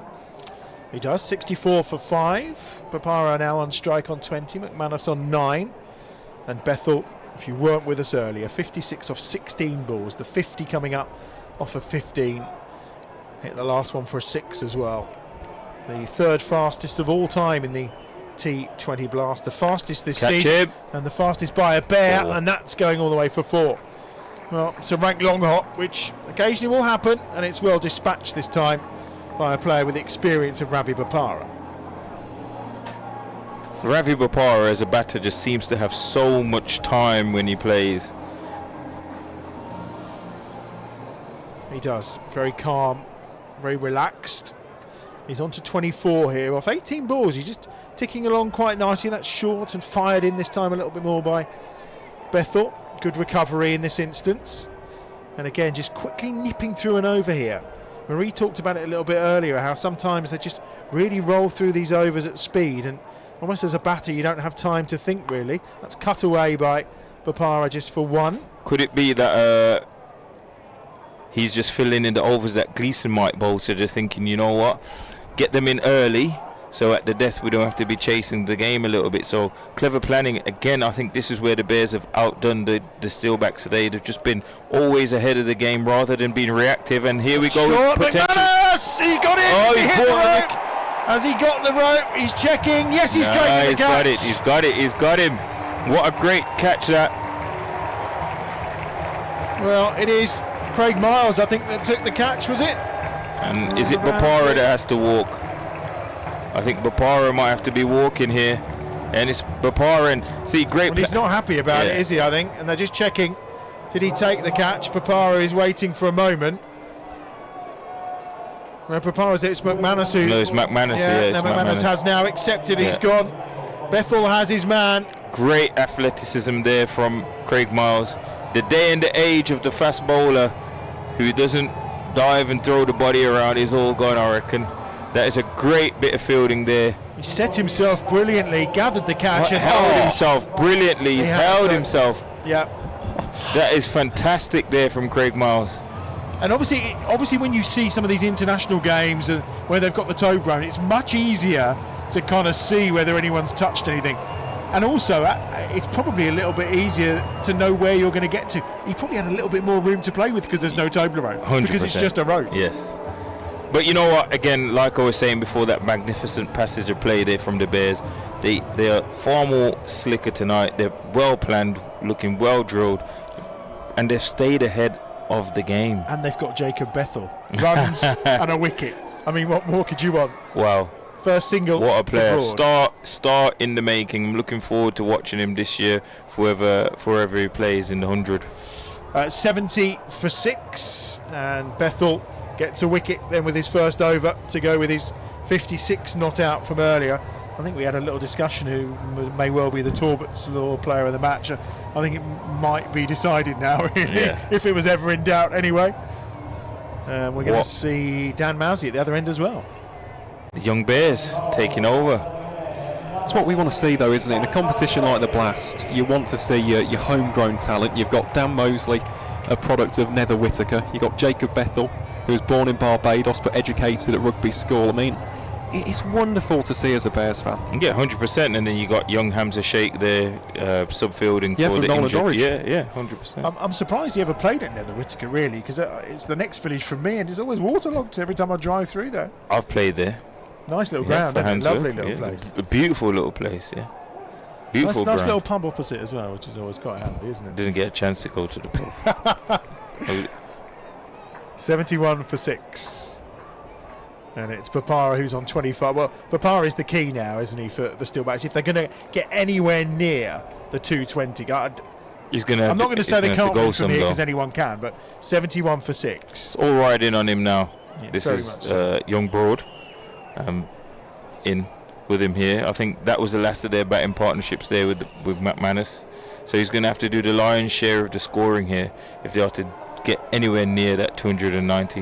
Well, he's on strike again. Cuts Mousley away. That's going to be 4 runs again. It's a very clever shot, very experienced. Elegantly played. Elegantly played. The gap between a backward point. There's 2 backward points in there. There's a short third, a fine point, and then a regulation backward point, and somehow he's managed to find a gap.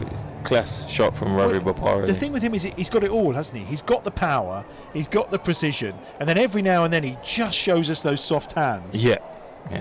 As I said, if I was a young batter watching this game today, seeing the power, athleticism and dynamic nature of ball striking from Jacob Bethell, and then if you want to watch how Ravi Bopara is going about this, temperament, time, is an exhibition, I would say, this game here today. You were lying when you said that this is going to be a wonderful game to watch, were you, Aaron? No, honestly, it always is. There's just something about this fixture. It always stands out, whether it's a ridiculous individual effort, an incredible catch, a great piece of batting. There's just something about a Steelbacks Bears fixture. Yeah. And he wants it. No, he's not going to get it Pitched from outside. umpire Pollard at all. 77 for 6. One ball remaining. Right, you're going to shoot off and you'll be back towards the end of the innings. In a moment, we're going to head downstairs for Artif shortly as well. As that one comes short up in the air. Chance of a catch. It's over his shoulder. He's not going to get there. It's going to be away from him. It was Bopara with probably one of the first full shots he's played. They will net back for 2. It means at the end of the 10th over, the scoreboard moves on to 79 for 6. And Artif, you're down at the dugout. Who have you got with you?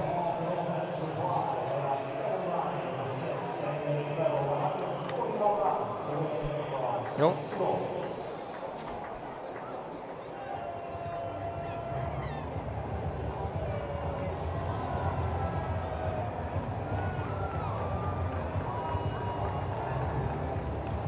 The world, so it's been brilliant. We have batted really well, especially with we finish. We were just thinking 180, 190, but I think credit goes to Betsy and Benji, the way he finished, and obviously at Bana, he gave us a really good momentum. So T20 cricket's all about momentum, and we got upfront wickets with the new ball, and the Bears doing Bears thing.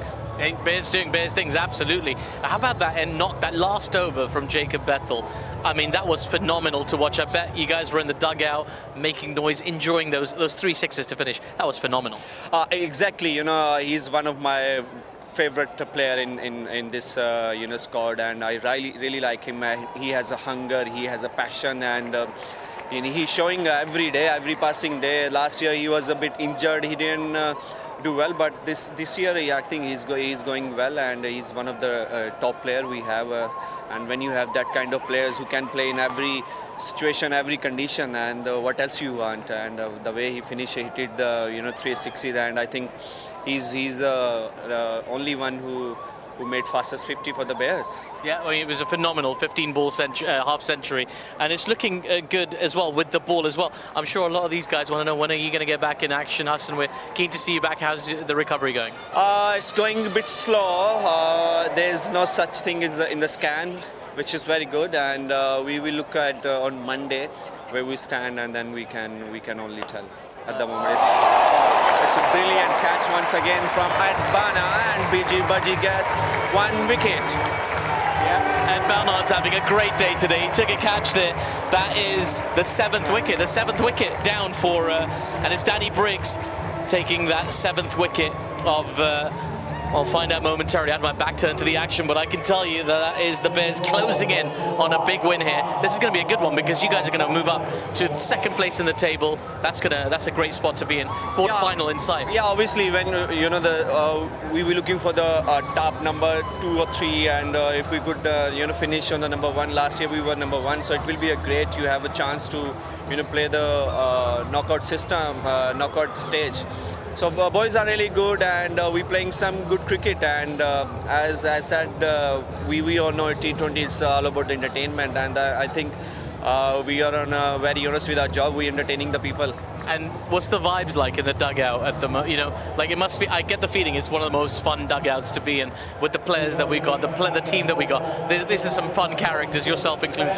Yeah, we have some fun characters in our teams, and we having fun. It's without fun you cannot perform well, you play well. I don't like the grumpy faces. I don't like the sad faces. You know, there should be fun as well. So in the fun, when you stay relaxed, when you're having fun, you can perform well. So I think that's the key as a professional. Yeah, you should be a focus, but meanwhile you can have fun. Most certainly, and it's a lot of fun actually for the Bears right now. 85 for 7 after the 11th over. Hassan, thank you so much for taking the time to chat to us. Hope the recovery goes well. See you very soon. Back to you, Adam Bridge. Thanks, Atif. Hassan Ali as well for joining us midway through the innings, of course, and another catch for Ed Barnard. Marie Kelly, what a night he's having. Unbelievable catch. I was just saying off air how I don't think we should underestimate the impact that Barnard's had on this game, coming in where probably wasn't expecting to play, coming in probably last minute, doesn't normally open the batting, come and strike at 200 and then take 2 phenomenal catches that are game-changing catches. So yeah, don't think we should underestimate that whatsoever. Broad was the player that was out. Bopara still there, as you would expect, on 33 and on strike to Lintott, and he just turns him into the leg side for a sauntered single. The very Bopara-esque flick to mid-wicket. I mean, if you're Bopara now, what are you thinking? Are you just trying to get your team and not do too much damage to your run rate, really? Yeah, I think so. But spend some time at the crease. Try not to do too much damage limitation with the run rate. I think it's you're not really going to chase this down now, are you? Just get as many runs on the board as you can. And get yourself a red inker. Yeah. Surely, yeah. Lintott's in again, little cutaway shot from Sanderson, who had a really good first 2 overs. We won't say too much about the last one, where he was carted for those 3 sixes by Jacob Bethell. 86 for 7, 134 to win off of 52 balls with 3 wickets in hand. Lintott again cuts away. No wicket for him yet. He won't want to, knowing Jake Lintott, he won't want to leave a night like this without at least 1 in the wicket column. Yeah, he'll still be gunning to get involved here and take a wicket. Hard to believe that he's not got a club yet for the 100. I know. I know. Well, there's still the wild card picks, isn't there? He could next week, apparently. Yeah, 24th, I think it is. Yeah, absolutely. That's Monday. So yeah. I'm sure someone, based on the fact he's taken 10 wickets in this competition already, will be looking and thinking he'll do a job, and he's done a job on Bopara. And Bopara thought he was out, then he started to walk. He is he wandering? No, he's just coming. Oh, what? Oh, and it is out. He is, yeah. Oh. Well, I thought he was bowled, but there was a moment of hesitation. I thought he was stumped. Well, I thought he was bowled. You thought he was stumped. We'll find out between. We've already had a bump ball that we thought. Yeah, to be fair. Listen, Bopara's gone. That's what matters. He's gone for 34. To be fair, look. Oh no, he's just put that bail back on. I think it was just maybe Alex Davies took the stumps at the same time potentially, but the square leg umpire definitely didn't Davies lift his has got finger, the credit for it. So he didn't lift his finger, which was the curious thing. So let's have a look. Did it? No, it was Davies stumping. It was definitely stumped, definitely stumping. It's a great piece of keeping as well. It is, because he's not really moved his feet at all. He's just lifted it slightly in the air. Yeah, very much so. But there was nothing coming from Steve O'Shaughnessy. That's really odd to not just give it out. You don't expect a batter to walk for that. No. Yeah, pretty bizarre. But Lintott has got his wicket, as we said he wanted. And he looks very happy with it as well. A double fist bump in the air. He's very happy with that. 87 for 8. Yeah. It just gets worse and worse for the Steelbacks, doesn't it? It does, very much so. At this moment in time, the Bears have just looked a better side. They've really looked up for it tonight. Yeah, across all 3 skills. Really energetic. You can see they've turned up tonight. And we got a slip in as well, and that's Benjamin. Lintott's in again, and that's just going to be a dot ball. I like that from Lintott. Happy to be brave there and toss it up a bit slower and outside off, trying to entice a big drive and bring slip into the game. Eldridge on strike, last ball of the over, and he's just turned that into the leg side, but not far away from being snaffled. Good skills on show there from Lintott. Little googly to finish, get out the over. 88 for 8 then after 12 overs, 8 remaining, and with no Bopara there, you kind of wonder how long these two are going to knock around. Yeah, I'm not sure how these two now play it, to be honest. Do you go out there and try and practice some shots that you might not normally play? Do you try a few ramps here and there? Well, Jacob Bethell's going to bowl. If I was George Garton at this point, I'd be waving to Alex Davies, going, "Hello, yeah, I'm on a hat trick. Me, Yeah, me too. If I was Craig Miles, Garton, I'd be screaming, get me back on, get your seamers back on. Following on from our Taylor Swift discussion, it's me, I'm the hat-trick hero. It's me, potentially would be what I might be shouting towards Davo at this point. But yeah, I'd be a little bit frustrated, to be fair, if I was a seamer in this situation. But because the chances of you coming on at the start of the next game that you play and taking a wicket with your first ball, probably a bit slim. Yeah, if it's going to happen, it's going to happen tonight, the way he's going. But absolutely. Here we are. Jacob Bethell, another man of the night into the attack. Probably just wants to shore up his player of the match. Yeah, just confirm it. More bottle of champagne because, 56 runs and a wicket, possibly not enough because of Barnard's 48 runs. I do catches. think Barnard's runs were so crucial at the start of the innings. Real set the tone, and in the context of kind of his season and not being in this T20 side, I think it was a monumental effort. I mean, it's a good call, to be fair. We'll see how the voting goes as that's turned into the leg side, because it is voted for via the Twitter page of the Bears, of course. And you do have to think who he was facing earlier as well. He made David Willey look just very easy to play, didn't he? Just hit him everywhere. Oh, absolutely. That's beautifully well bowled. He's got him. 89 for 9. And Jacob Bethell. Wow, what a night he's having. He's got his second wicket. Well, that may cement the player of the match now. He clearly heard us and decided that actually, if I am going to get that champagne, he actually got the champagne last time we were here against Durham in defeat. And he's gone Heldrick for 2. Bethell with 2 for 8.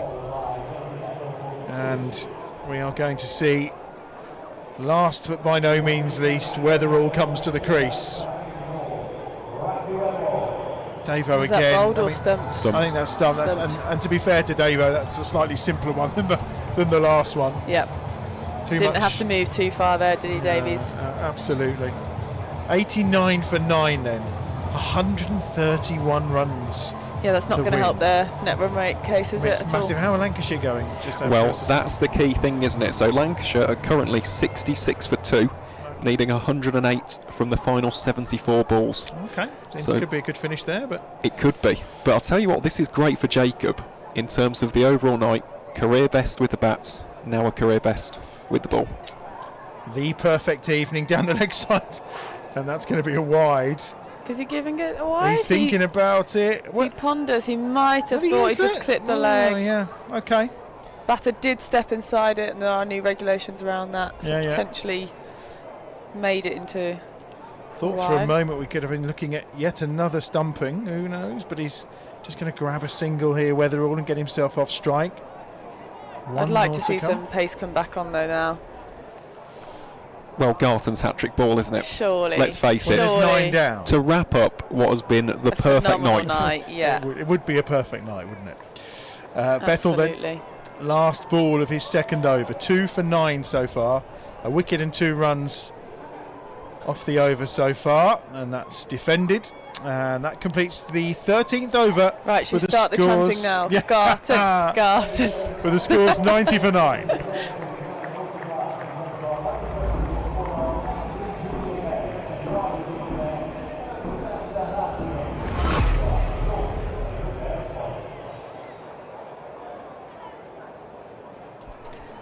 Well, I don't think the chanting's worked because it's going to be Jake Lintott. We wanted to see Garton again get the hat trick. We did. 90 for 9. Nothing against Jake Lintott here, by the way.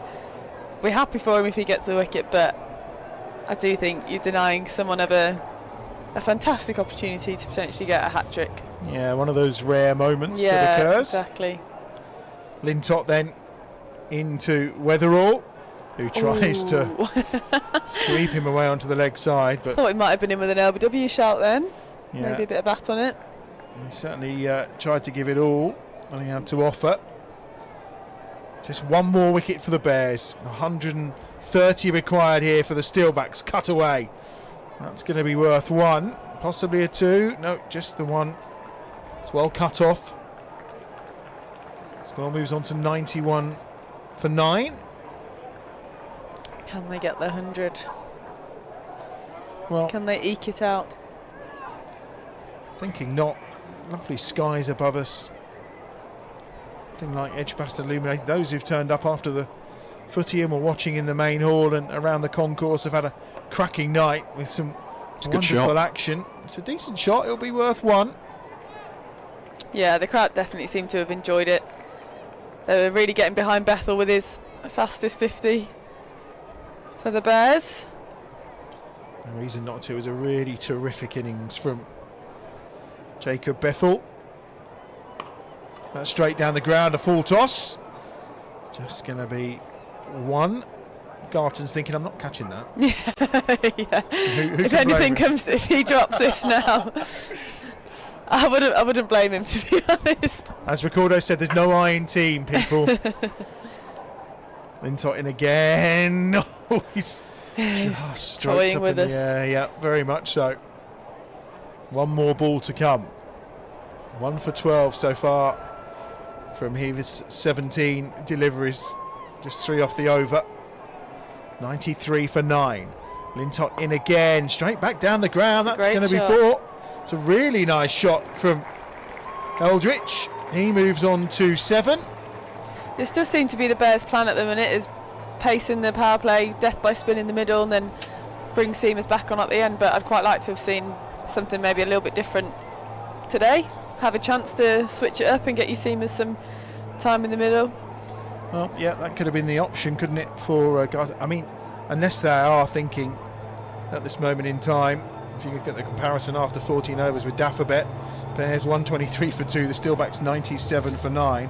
Bethell's going to bowl a third over, unless they are just trying to look after them, because Yes, we've already seen Gleeson depart. We heard from Hassan Ali down there with Atif, of course, at the 10 over mark. He's got that injury at the moment too. Bethell in again, looking for his third. Down the ground for a single. That's so true. We don't know, sat up here, what kind of niggles anyone's carrying, whether that might have been a struggle for Garton to get through to, or might have been pushing through something. So exactly right, potentially just giving them a rest. 2 for 23 in his 2 overs so far. Richard Gleeson obviously was 2 for 2 from his 7 deliveries before he picked up his injury. No news yet on the extent of the problem. But obviously there is a little window now with out T20 cricket. We go back into 4-day mode on Sunday. Yeah. And when is the final for the Blast? September. It's back to its more traditional timings. He's almost yorked him there. And Davo's almost been able to whip the bails away again. 98 for 9. 3 more balls to come. You're going to join Atif as well at the end, aren't you? I am, yeah. Speak to whoever's the player of the match. Yeah, the sparkling wine stroke champagne moment. Is a chance for the run out? Well, not quite there. And that potentially would have capped off Barnard's night quite nicely too, if he'd done the He'd run have been out. competing again Well, there. I was going to say, there's just a bit of one-upmanship going on here between those two, isn't it? Perhaps they could share it. Have you ever had that as shared player of the match, or is it has to be a definitive vote? Well, I think I'm pretty sure that Jacob is in a house share with Chris Benjamin, so I think the sharing, if Jacob wins it, will be going on between them two. That's a big 6. It's a big hit, that one, from Weatherall all the way over the ropes, and it does allow them to almost close in on the 100. In fact, they are 105 for 9 then, with 1 ball remaining in the 15th over. I can see what Bethell was trying to do there. He's trying to toss it up and make them try and do something. But fair play, he got hold of it and quite a way over the boundary as well. It was a big 6. Certainly was. 105 for 9, 115 required off of 31 balls. Very immaterial. He goes down the ground this time, and it will be a single. That's the end of the over. 3 overs, 2 for 18 so far then for Jacob Bethell. And thank you very much. Good luck to you on Saturday. Thank you very much. Hope it Thanks goes for having well. me. And we'll see you for the derby on the 12th of July. Can't wait for that one. Marie Kelly leaving us to go and join Atif for the end of the programme here on Bears Den TV. And it means we are joined again by Recorder Gordon, who is probably like us, champing at the bit to see George Garton getting back out there and trying to get that hat-trick. But it's going to be Jake Linton again. It's not going to be tonight, eh? I don't think it is, mate, here. This low-scoring affair is like the first half of the ICC World T20 in America at Fort Lauderdale. Huh? Yeah. Seems like that's where Northants Steelbacks have been batting tonight. 105 for 9. I was going to say, they weren't the best wickets out in Texas and New York, were they, to be fair? Not at the start of the tournament, no. Those dropping pitches are quite interesting. Well, also, but to be fair, I think the pitches in the West Indies weren't that fantastic either, were they? But they seem to have now we've reached the Super 8 stage. It's almost like, oh, it's okay, we've got the good pitches out now, so everyone can score lots of runs. The proper cricket can be played now, yeah. Much say how clinical this has been from the Bears tonight. Certainly has. 107 for 9. Oh, he's beaten him all ends up. Beauty from Lintott. Tidy bit of glove work from Alex Davies to remove Ravi Bopara as well. So all in all, Bears have been quite clinical. 2 wonderful catches as well for Mr. Barnard. Yep, and almost a run out as well. He wasn't far away. Lintott's in again. Lifted high, and that's not quite going to carry all the way. So it will just be 2 if they can get back swiftly, which they can. Score moves on to 109 for 9. Tell you what, Hildrich doesn't look too bad with the bat. Does not okay, look too bad with the bat. They've both done okay. Plenty, yeah. Weather was on 12. Hildrich is on 10. Holding things together. They certainly know which end to hold it with anyway. Yeah, I reckon Marie's right. I think some pace here would probably close the innings out a little bit. But as you said, maybe with the shed looking a little bit full with pace bowlers with injuries, is it worth taking the risk? Well, also, I mean, Danny Briggs has only got a couple of overs too. They might want to get him through a few more. Jacob's got 1 more to come if he wants. Dan's only had 1, I think, so far. 110 for 9. Last ball of Lintott's 4. Bit of just going to be 1 there. Inside edge there, 2? Yeah. Well, they've gone for a second. Could be tight. No, they get back quite safely. 16 overs gone. It's 112 for 9.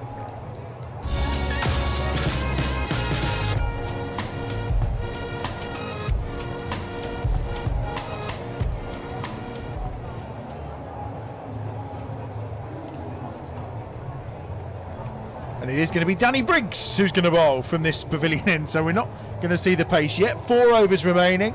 112 for 9, which means in total they need another 108 to win. I would love to see them win it by a margin of 100 runs. That'd be a very comfortable victory, wouldn't it? And that would do great for the net run rate. So it's wondering what they're thinking out there. Been pretty clinical up until now. Are they thinking net run rate as well? You know, if it's a tight finish up the top of the table there, we could get the home quarters. Well, they've only 24, these two, for this wicket. The last one fell at 89. So these two are ticking over okay. Yeah. Weatherall on 14, Hildrich on 12. I mean, they're all and this will do well for them as well in terms of their net run rate, because they're sitting 4th in the table as well, Northants Steelbacks. Well, it's trying to minimise, isn't it? They've gone from being at like 120, 130 away from winning to 107, so it all helps the cause when you... Doesn't read as badly. Well, no, it doesn't. That's certainly for sure, but I think anyone who's been here tonight has seen that this game has been incredibly one-sided. Yeah, 100%. And it will be 7 wins in a row, a magnificent 7 for the Bears against the Northants Steelbacks if it stays like this, of course. Which I'm pretty sure it will. I was going to say, something tells me, Adam, it might. Look, you never say never. Just never say never. I did say that once. Was it a game against Northants here? It was. Was it 2020? It could have been, yes. Yes, when they were 7 wickets down, needing about 60. Tom Taylor and Graham White. Floppy hat man. Yeah. Graham White. It's always how I remember 2 wonderful ball strikers, them two, though. Well, Tommy Taylor. At that point, it looked like the Bears were home and hosed, but they was it 6 wickets down, and then all of a sudden they sprung to life. Briggs is in again, and well, look. Hildrich there just used his feet a little bit and played it down the ground. Seeming very comfortable out in the middle. They do, very much so. 115 for 9, 1 ball to come. Yeah, it's interesting. Both career best for these two, by the way. The reason I was pulling those facial expressions, Lancashire, in the space of 2 overs, have lost 2 wickets. They're now 88 for 5, needing 86 from 56. Could be Yorkshire winning the War of the Roses tonight. Up north, as they say. 115 for 9 then. So we've gone 17 overs in total. The Steelbacks require another 105 from the remaining 3 overs. Still Lintott from the Birmingham end. I hope not, because he's bowled out. He's He's 4 not. overs. I thought he was. One for 22. So who is going to it's get Mousley. the bowl? Should be Dan. It's Yeah, going to Dan, be Dan. It wouldn't surprise me if they are protecting George. That may well be the case here. Craig Miles has obviously got potentially 2 overs as well, but they may need him for county championship action on Sunday too. So there's a lot probably going on in the mind of Alex Davies down there right now, and the game is won. It's just a matter of by how many in time, really, isn't it? So it's not like Dan to not take a wicket. Only bowled 1 over so far, none for 9. In he comes, fires it in. It's going to be no run. I mean, all round across the board, impressive performances from all. When you look at the runs that were scored today, everybody made a contribution. Yeah, fantastic batting display. But what I would love to see from Dan Mousley here is just a lovely little bit of loop and a bit of guile on the ball, and just get it above the eyes of these 2 tailenders rather than bowling it flat and into the deck and giving them a bit of pace to work with. Be a little bit more brave, I would say. See if there's a little bit of spin on offer in this pitch. Really tight ball from Dan again, fired in. He's not listening to you. No. It's what I would love to see. He doesn't have to do it, but it's what we would love to see. See if Hildrich has got that over extra cover hit in him, or the big slog sweep. Both these 2 on career best 15s at this moment in time then. It's going to be 1 more to the total for the Steelbacks, on to 118 for 9.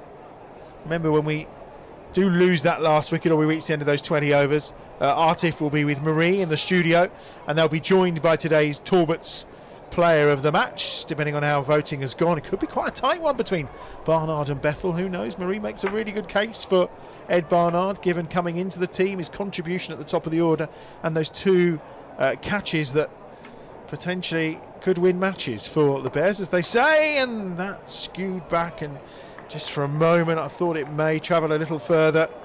Craig Miles was there, or back towards Dan Mousley. 118 for 9. Is a contender, but you can't overlook the guy who scored 50 You can't. off. Okay. You can't overlook the guy who scored 50 off 15 balls. You can't. The quickest 50 for Bears in the Vitality Blast, or the T20 Blast. 3rd quickest of all time. 3rd quickest of all time in all T20 cricket. He's come on and he's got a cheeky twofer. Yes, but if we knew the result to everything without building up a bit of suspense and giving options, then it's not going to be any fun, is it? Well, we're not saying it's definitely him, but we're just saying the contention. Yeah. I think Jacob will be going home with the champers tonight. That's for sure. 100%. Courtesy of our friends at Talbot's Law. 120 for 9, then 2 overs to go. And they require exactly 100 to win from these 12 balls. Briggs is in, wants an LBW decision. Not out. And even if he wasn't man of the match, someone should give him some champagne. They certainly should. Terrific. Wonderful display of batting. Yeah, it certainly was. Here's Briggs in again. Comes down. And that it's should gone be big, but it could be out. Is it over the ropes? It's wonderfully done by Dan down there at long on. Definitely save 5. Yeah, he was up in the air, and they only get a single when that could easily have been a 6. And I mean, we've talked about the brilliant batting. We've talked about the fielding has been exceptional. Yeah, hands down, in every department today, the Bears have outplayed the Steelbacks in terms of thought process, batting, bowling, fielding, organisation, game plans. It's all been Bears today. Briggs again, cut away. 1 for 17 for Danny Briggs so far, 1 for 18 actually now. Second single of the over, 98 required off the remaining 9 balls. Come on, Danny, give it a bit of air. Let's see him go for the big, massive slog sweep. Tease him just outside the off stump. Chuck it up out there. Let's have a look. Big sweep. It was a big sweep. Next up here, of course, the game against the Rapids, the Bears against the Pears. Friday night under the lights. They'll all be packed in. What a night that is. Yes. The best night of the year. Derby night. What a night. It is. It is. And the last couple have been quite magnificent. So we'll hope for more of the same. Friday, July the 12th, of course. I can't wait already. Straight ball from Briggs, who's just thinking, how have I only got one tonight? What's going on? Oh, chance for a run out here, maybe? No, it was quite a wild throw in the end, and Briggs couldn't quite get out of control. So 1 over to go. Who is going to have the final over? 124 for 9. That's the question. And I don't think it's going to be George Garter. No, it's not. It seems as if it's going to be Dan Mousley. We're going to finish with spin. Definitely seemed to be a case of looking after our fast bowlers, isn't it? Why put mileage into them when you don't need to? Well, especially given the game tomorrow as well, isn't it? We talk about Derby Day at New Road. I think that's a sellout as well. Tomorrow, sure. Yeah, is it? Yeah. Okay. And that's at 5:30. Yes, it is 5:30. Back-to-back games. Yeah, I could see why now. See, Adam, no iron team. Look after the thoroughbreds in the stable. Brush them down and water them and then put them back. Anyone would think that you were an ex-fast bowler, the thoroughbreds, eh? It's like the goalkeepers union, it's the fast bowlers union, wicket keepers union, isn't it? No, it's just a team union. It's a team union. You know, batters set the games up, bowlers win them. Yeah. Well, I'm not even getting into that because I know too many lovely batsmen who will say to me, how can you agree with that statement from a bowler? All cricketers will agree. You win a lot of games, you spend a lot of time in the field. 125 for 9. Turn around the corner.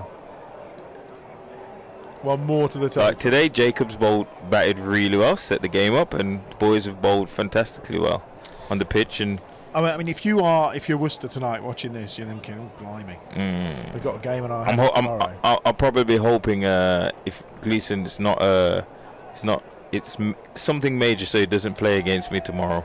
Yeah. Because the way he bowled that first over. Oof. Yeah, I mean that'll be fiery, spicy. Well, that's going to be the interesting discussion, isn't it? Because there was the squad of 16 for tonight. We may see Booth. I mean, that could be the potential replacement for tomorrow, because we know that Hassan's not going to be able to, or they potentially say to Chris Wokes, actually, I know you're getting ready for Sunday. Yeah. Driven just for 1. No run at all, actually. 127 for 9 as things stand. 2 balls to go then. 93 required. Oh, they've got young Chase Simmons as well, who can... He's injured at the moment, as that's pulled off the stumps into the leg side. That will be 1 more to the total. And final ball then will fall to Dan Mousley. It looks like the Steelbacks may well bat out their 20 overs here. Have to call our friend from down south to come back. The fast bowler that we signed temporarily for just 1 game. Michael Ray. Michael Ray, that was it. That's just the 1 to the total. And the Steelbacks will finish on 129 for 9. And it means the Bears win by 90 runs. It's a 40-run partnership at the end between Heldrich and Weatherall, but it all meant nothing in the end because it's been a magnificent night for the Bears. Top performance from the very beginning of the evening, with the bat by the likes of Davies and Barnard and Mousley and Hayne, Benjamin and Bethell. Bethell in particular, with his 50 coming off just 15 deliveries, the 3rd fastest in T20 Blast history. He finished 56 not out. They racked up 219 for 4. Incredible. And 129 for 9 in reply for the Northamptonshire Steelbacks. Bowling figures wise, George Garton 2 for 23. He's on a hat-trick when he picks the ball up again. Richard Gleeson, the only kind of down point of the night, 7 deliveries, 2 for 2 for him before he went off injured. Craig Miles 1 for 12 from 2. Danny Briggs 1 for 20 from 4. Jake Lintop 1 for 22 from 4. Jacob Bethell 2 for 18 from 3. And Dan Mousley wicketless tonight with none for 19 from 3 as well. It means the Bears now move on to 5 wins for the season, 5 and 2. They're on 10 points as things stand. Depending on how Lancashire get on against Yorkshire, that will impact the head of the table. They're next in action against the Bears tomorrow. And of course our next Bears Den TV back here will be on the 12th of July. Aaron, it's been a pleasure to have you with us as ever. Ricardo, always lovely to see you. We won again, win, my friend. Yes, we've won again with you by my side. That's the most important stuff. Hang around, do not leave us just yet. Artif and Marie will be in the studio with today's Talbot's Player of the Match when we come back. But the Bears have won tonight by 90 runs.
Well, there we go. A comprehensive victory for the Birmingham Bears. 90 runs is the deficit in the end.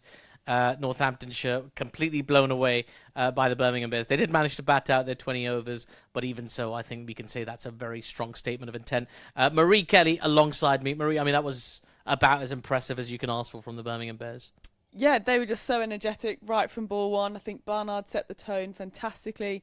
Really took his opportunity, didn't he? And then they just matched it in the field, didn't they? Energetic from the start. Gleeson with a fantastic over, getting 2 wickets straight away. And yeah, they were just miles better than Steelbacks tonight. It feels like a masterstroke, really, in hindsight, to send Barnard out to open the batting, gets you 47 quick runs, superb power play for the Bears, and then goes out there, does it with the ball as well. I mean, invaluable.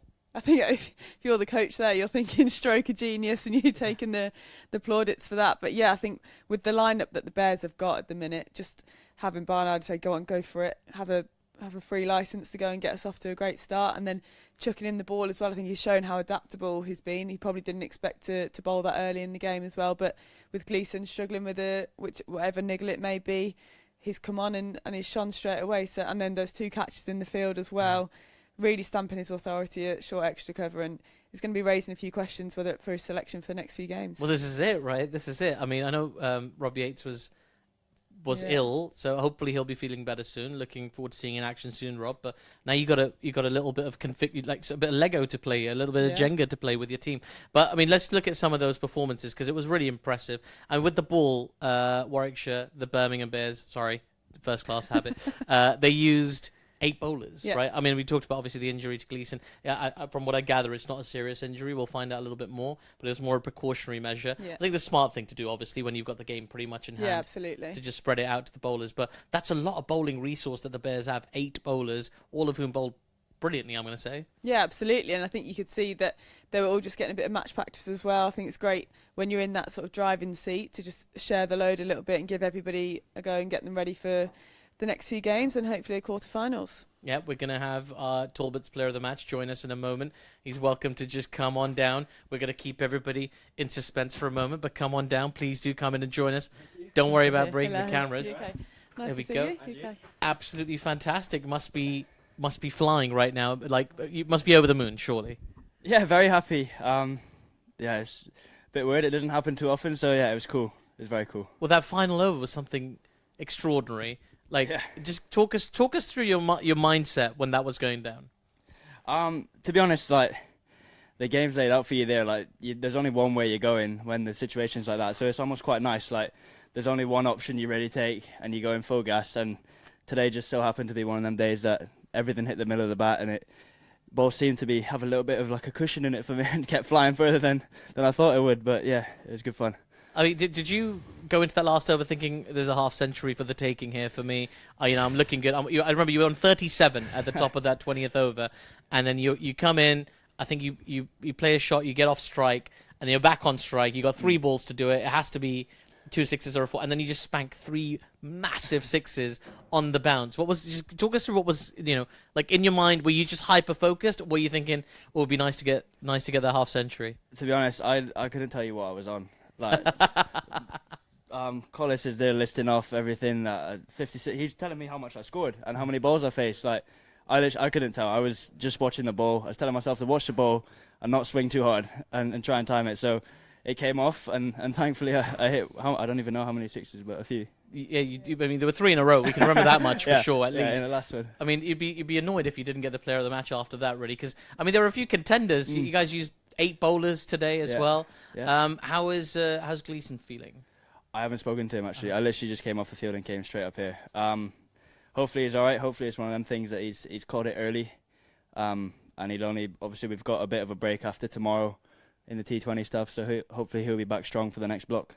And up to second place, clear of a few teams now, including Northants today. Got to be a good feeling. Top 2 teams, obviously, they get the home quarter-final. So there's a lot riding on those spots. Definitely. It's nice. There was a bit of a grouping in the middle of the table going into today. So to push ahead of them on points kind of gives us a bit of leeway going into the back end of the group stages. So, yeah, definitely a bit more comfortable after a win today. What do you make of Ed Barnard's opening the batting career?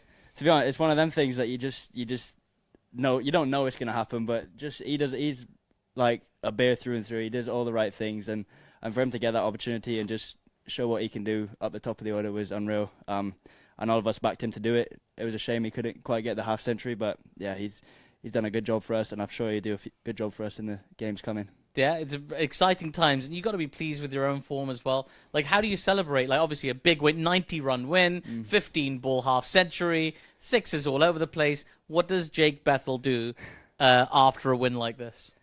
Tonight will be bedtime, but we've got a game tomorrow. That's what you said last time. Yeah, I know. You're just always going to bed. Yeah, we had a game the next day as well. So, yeah.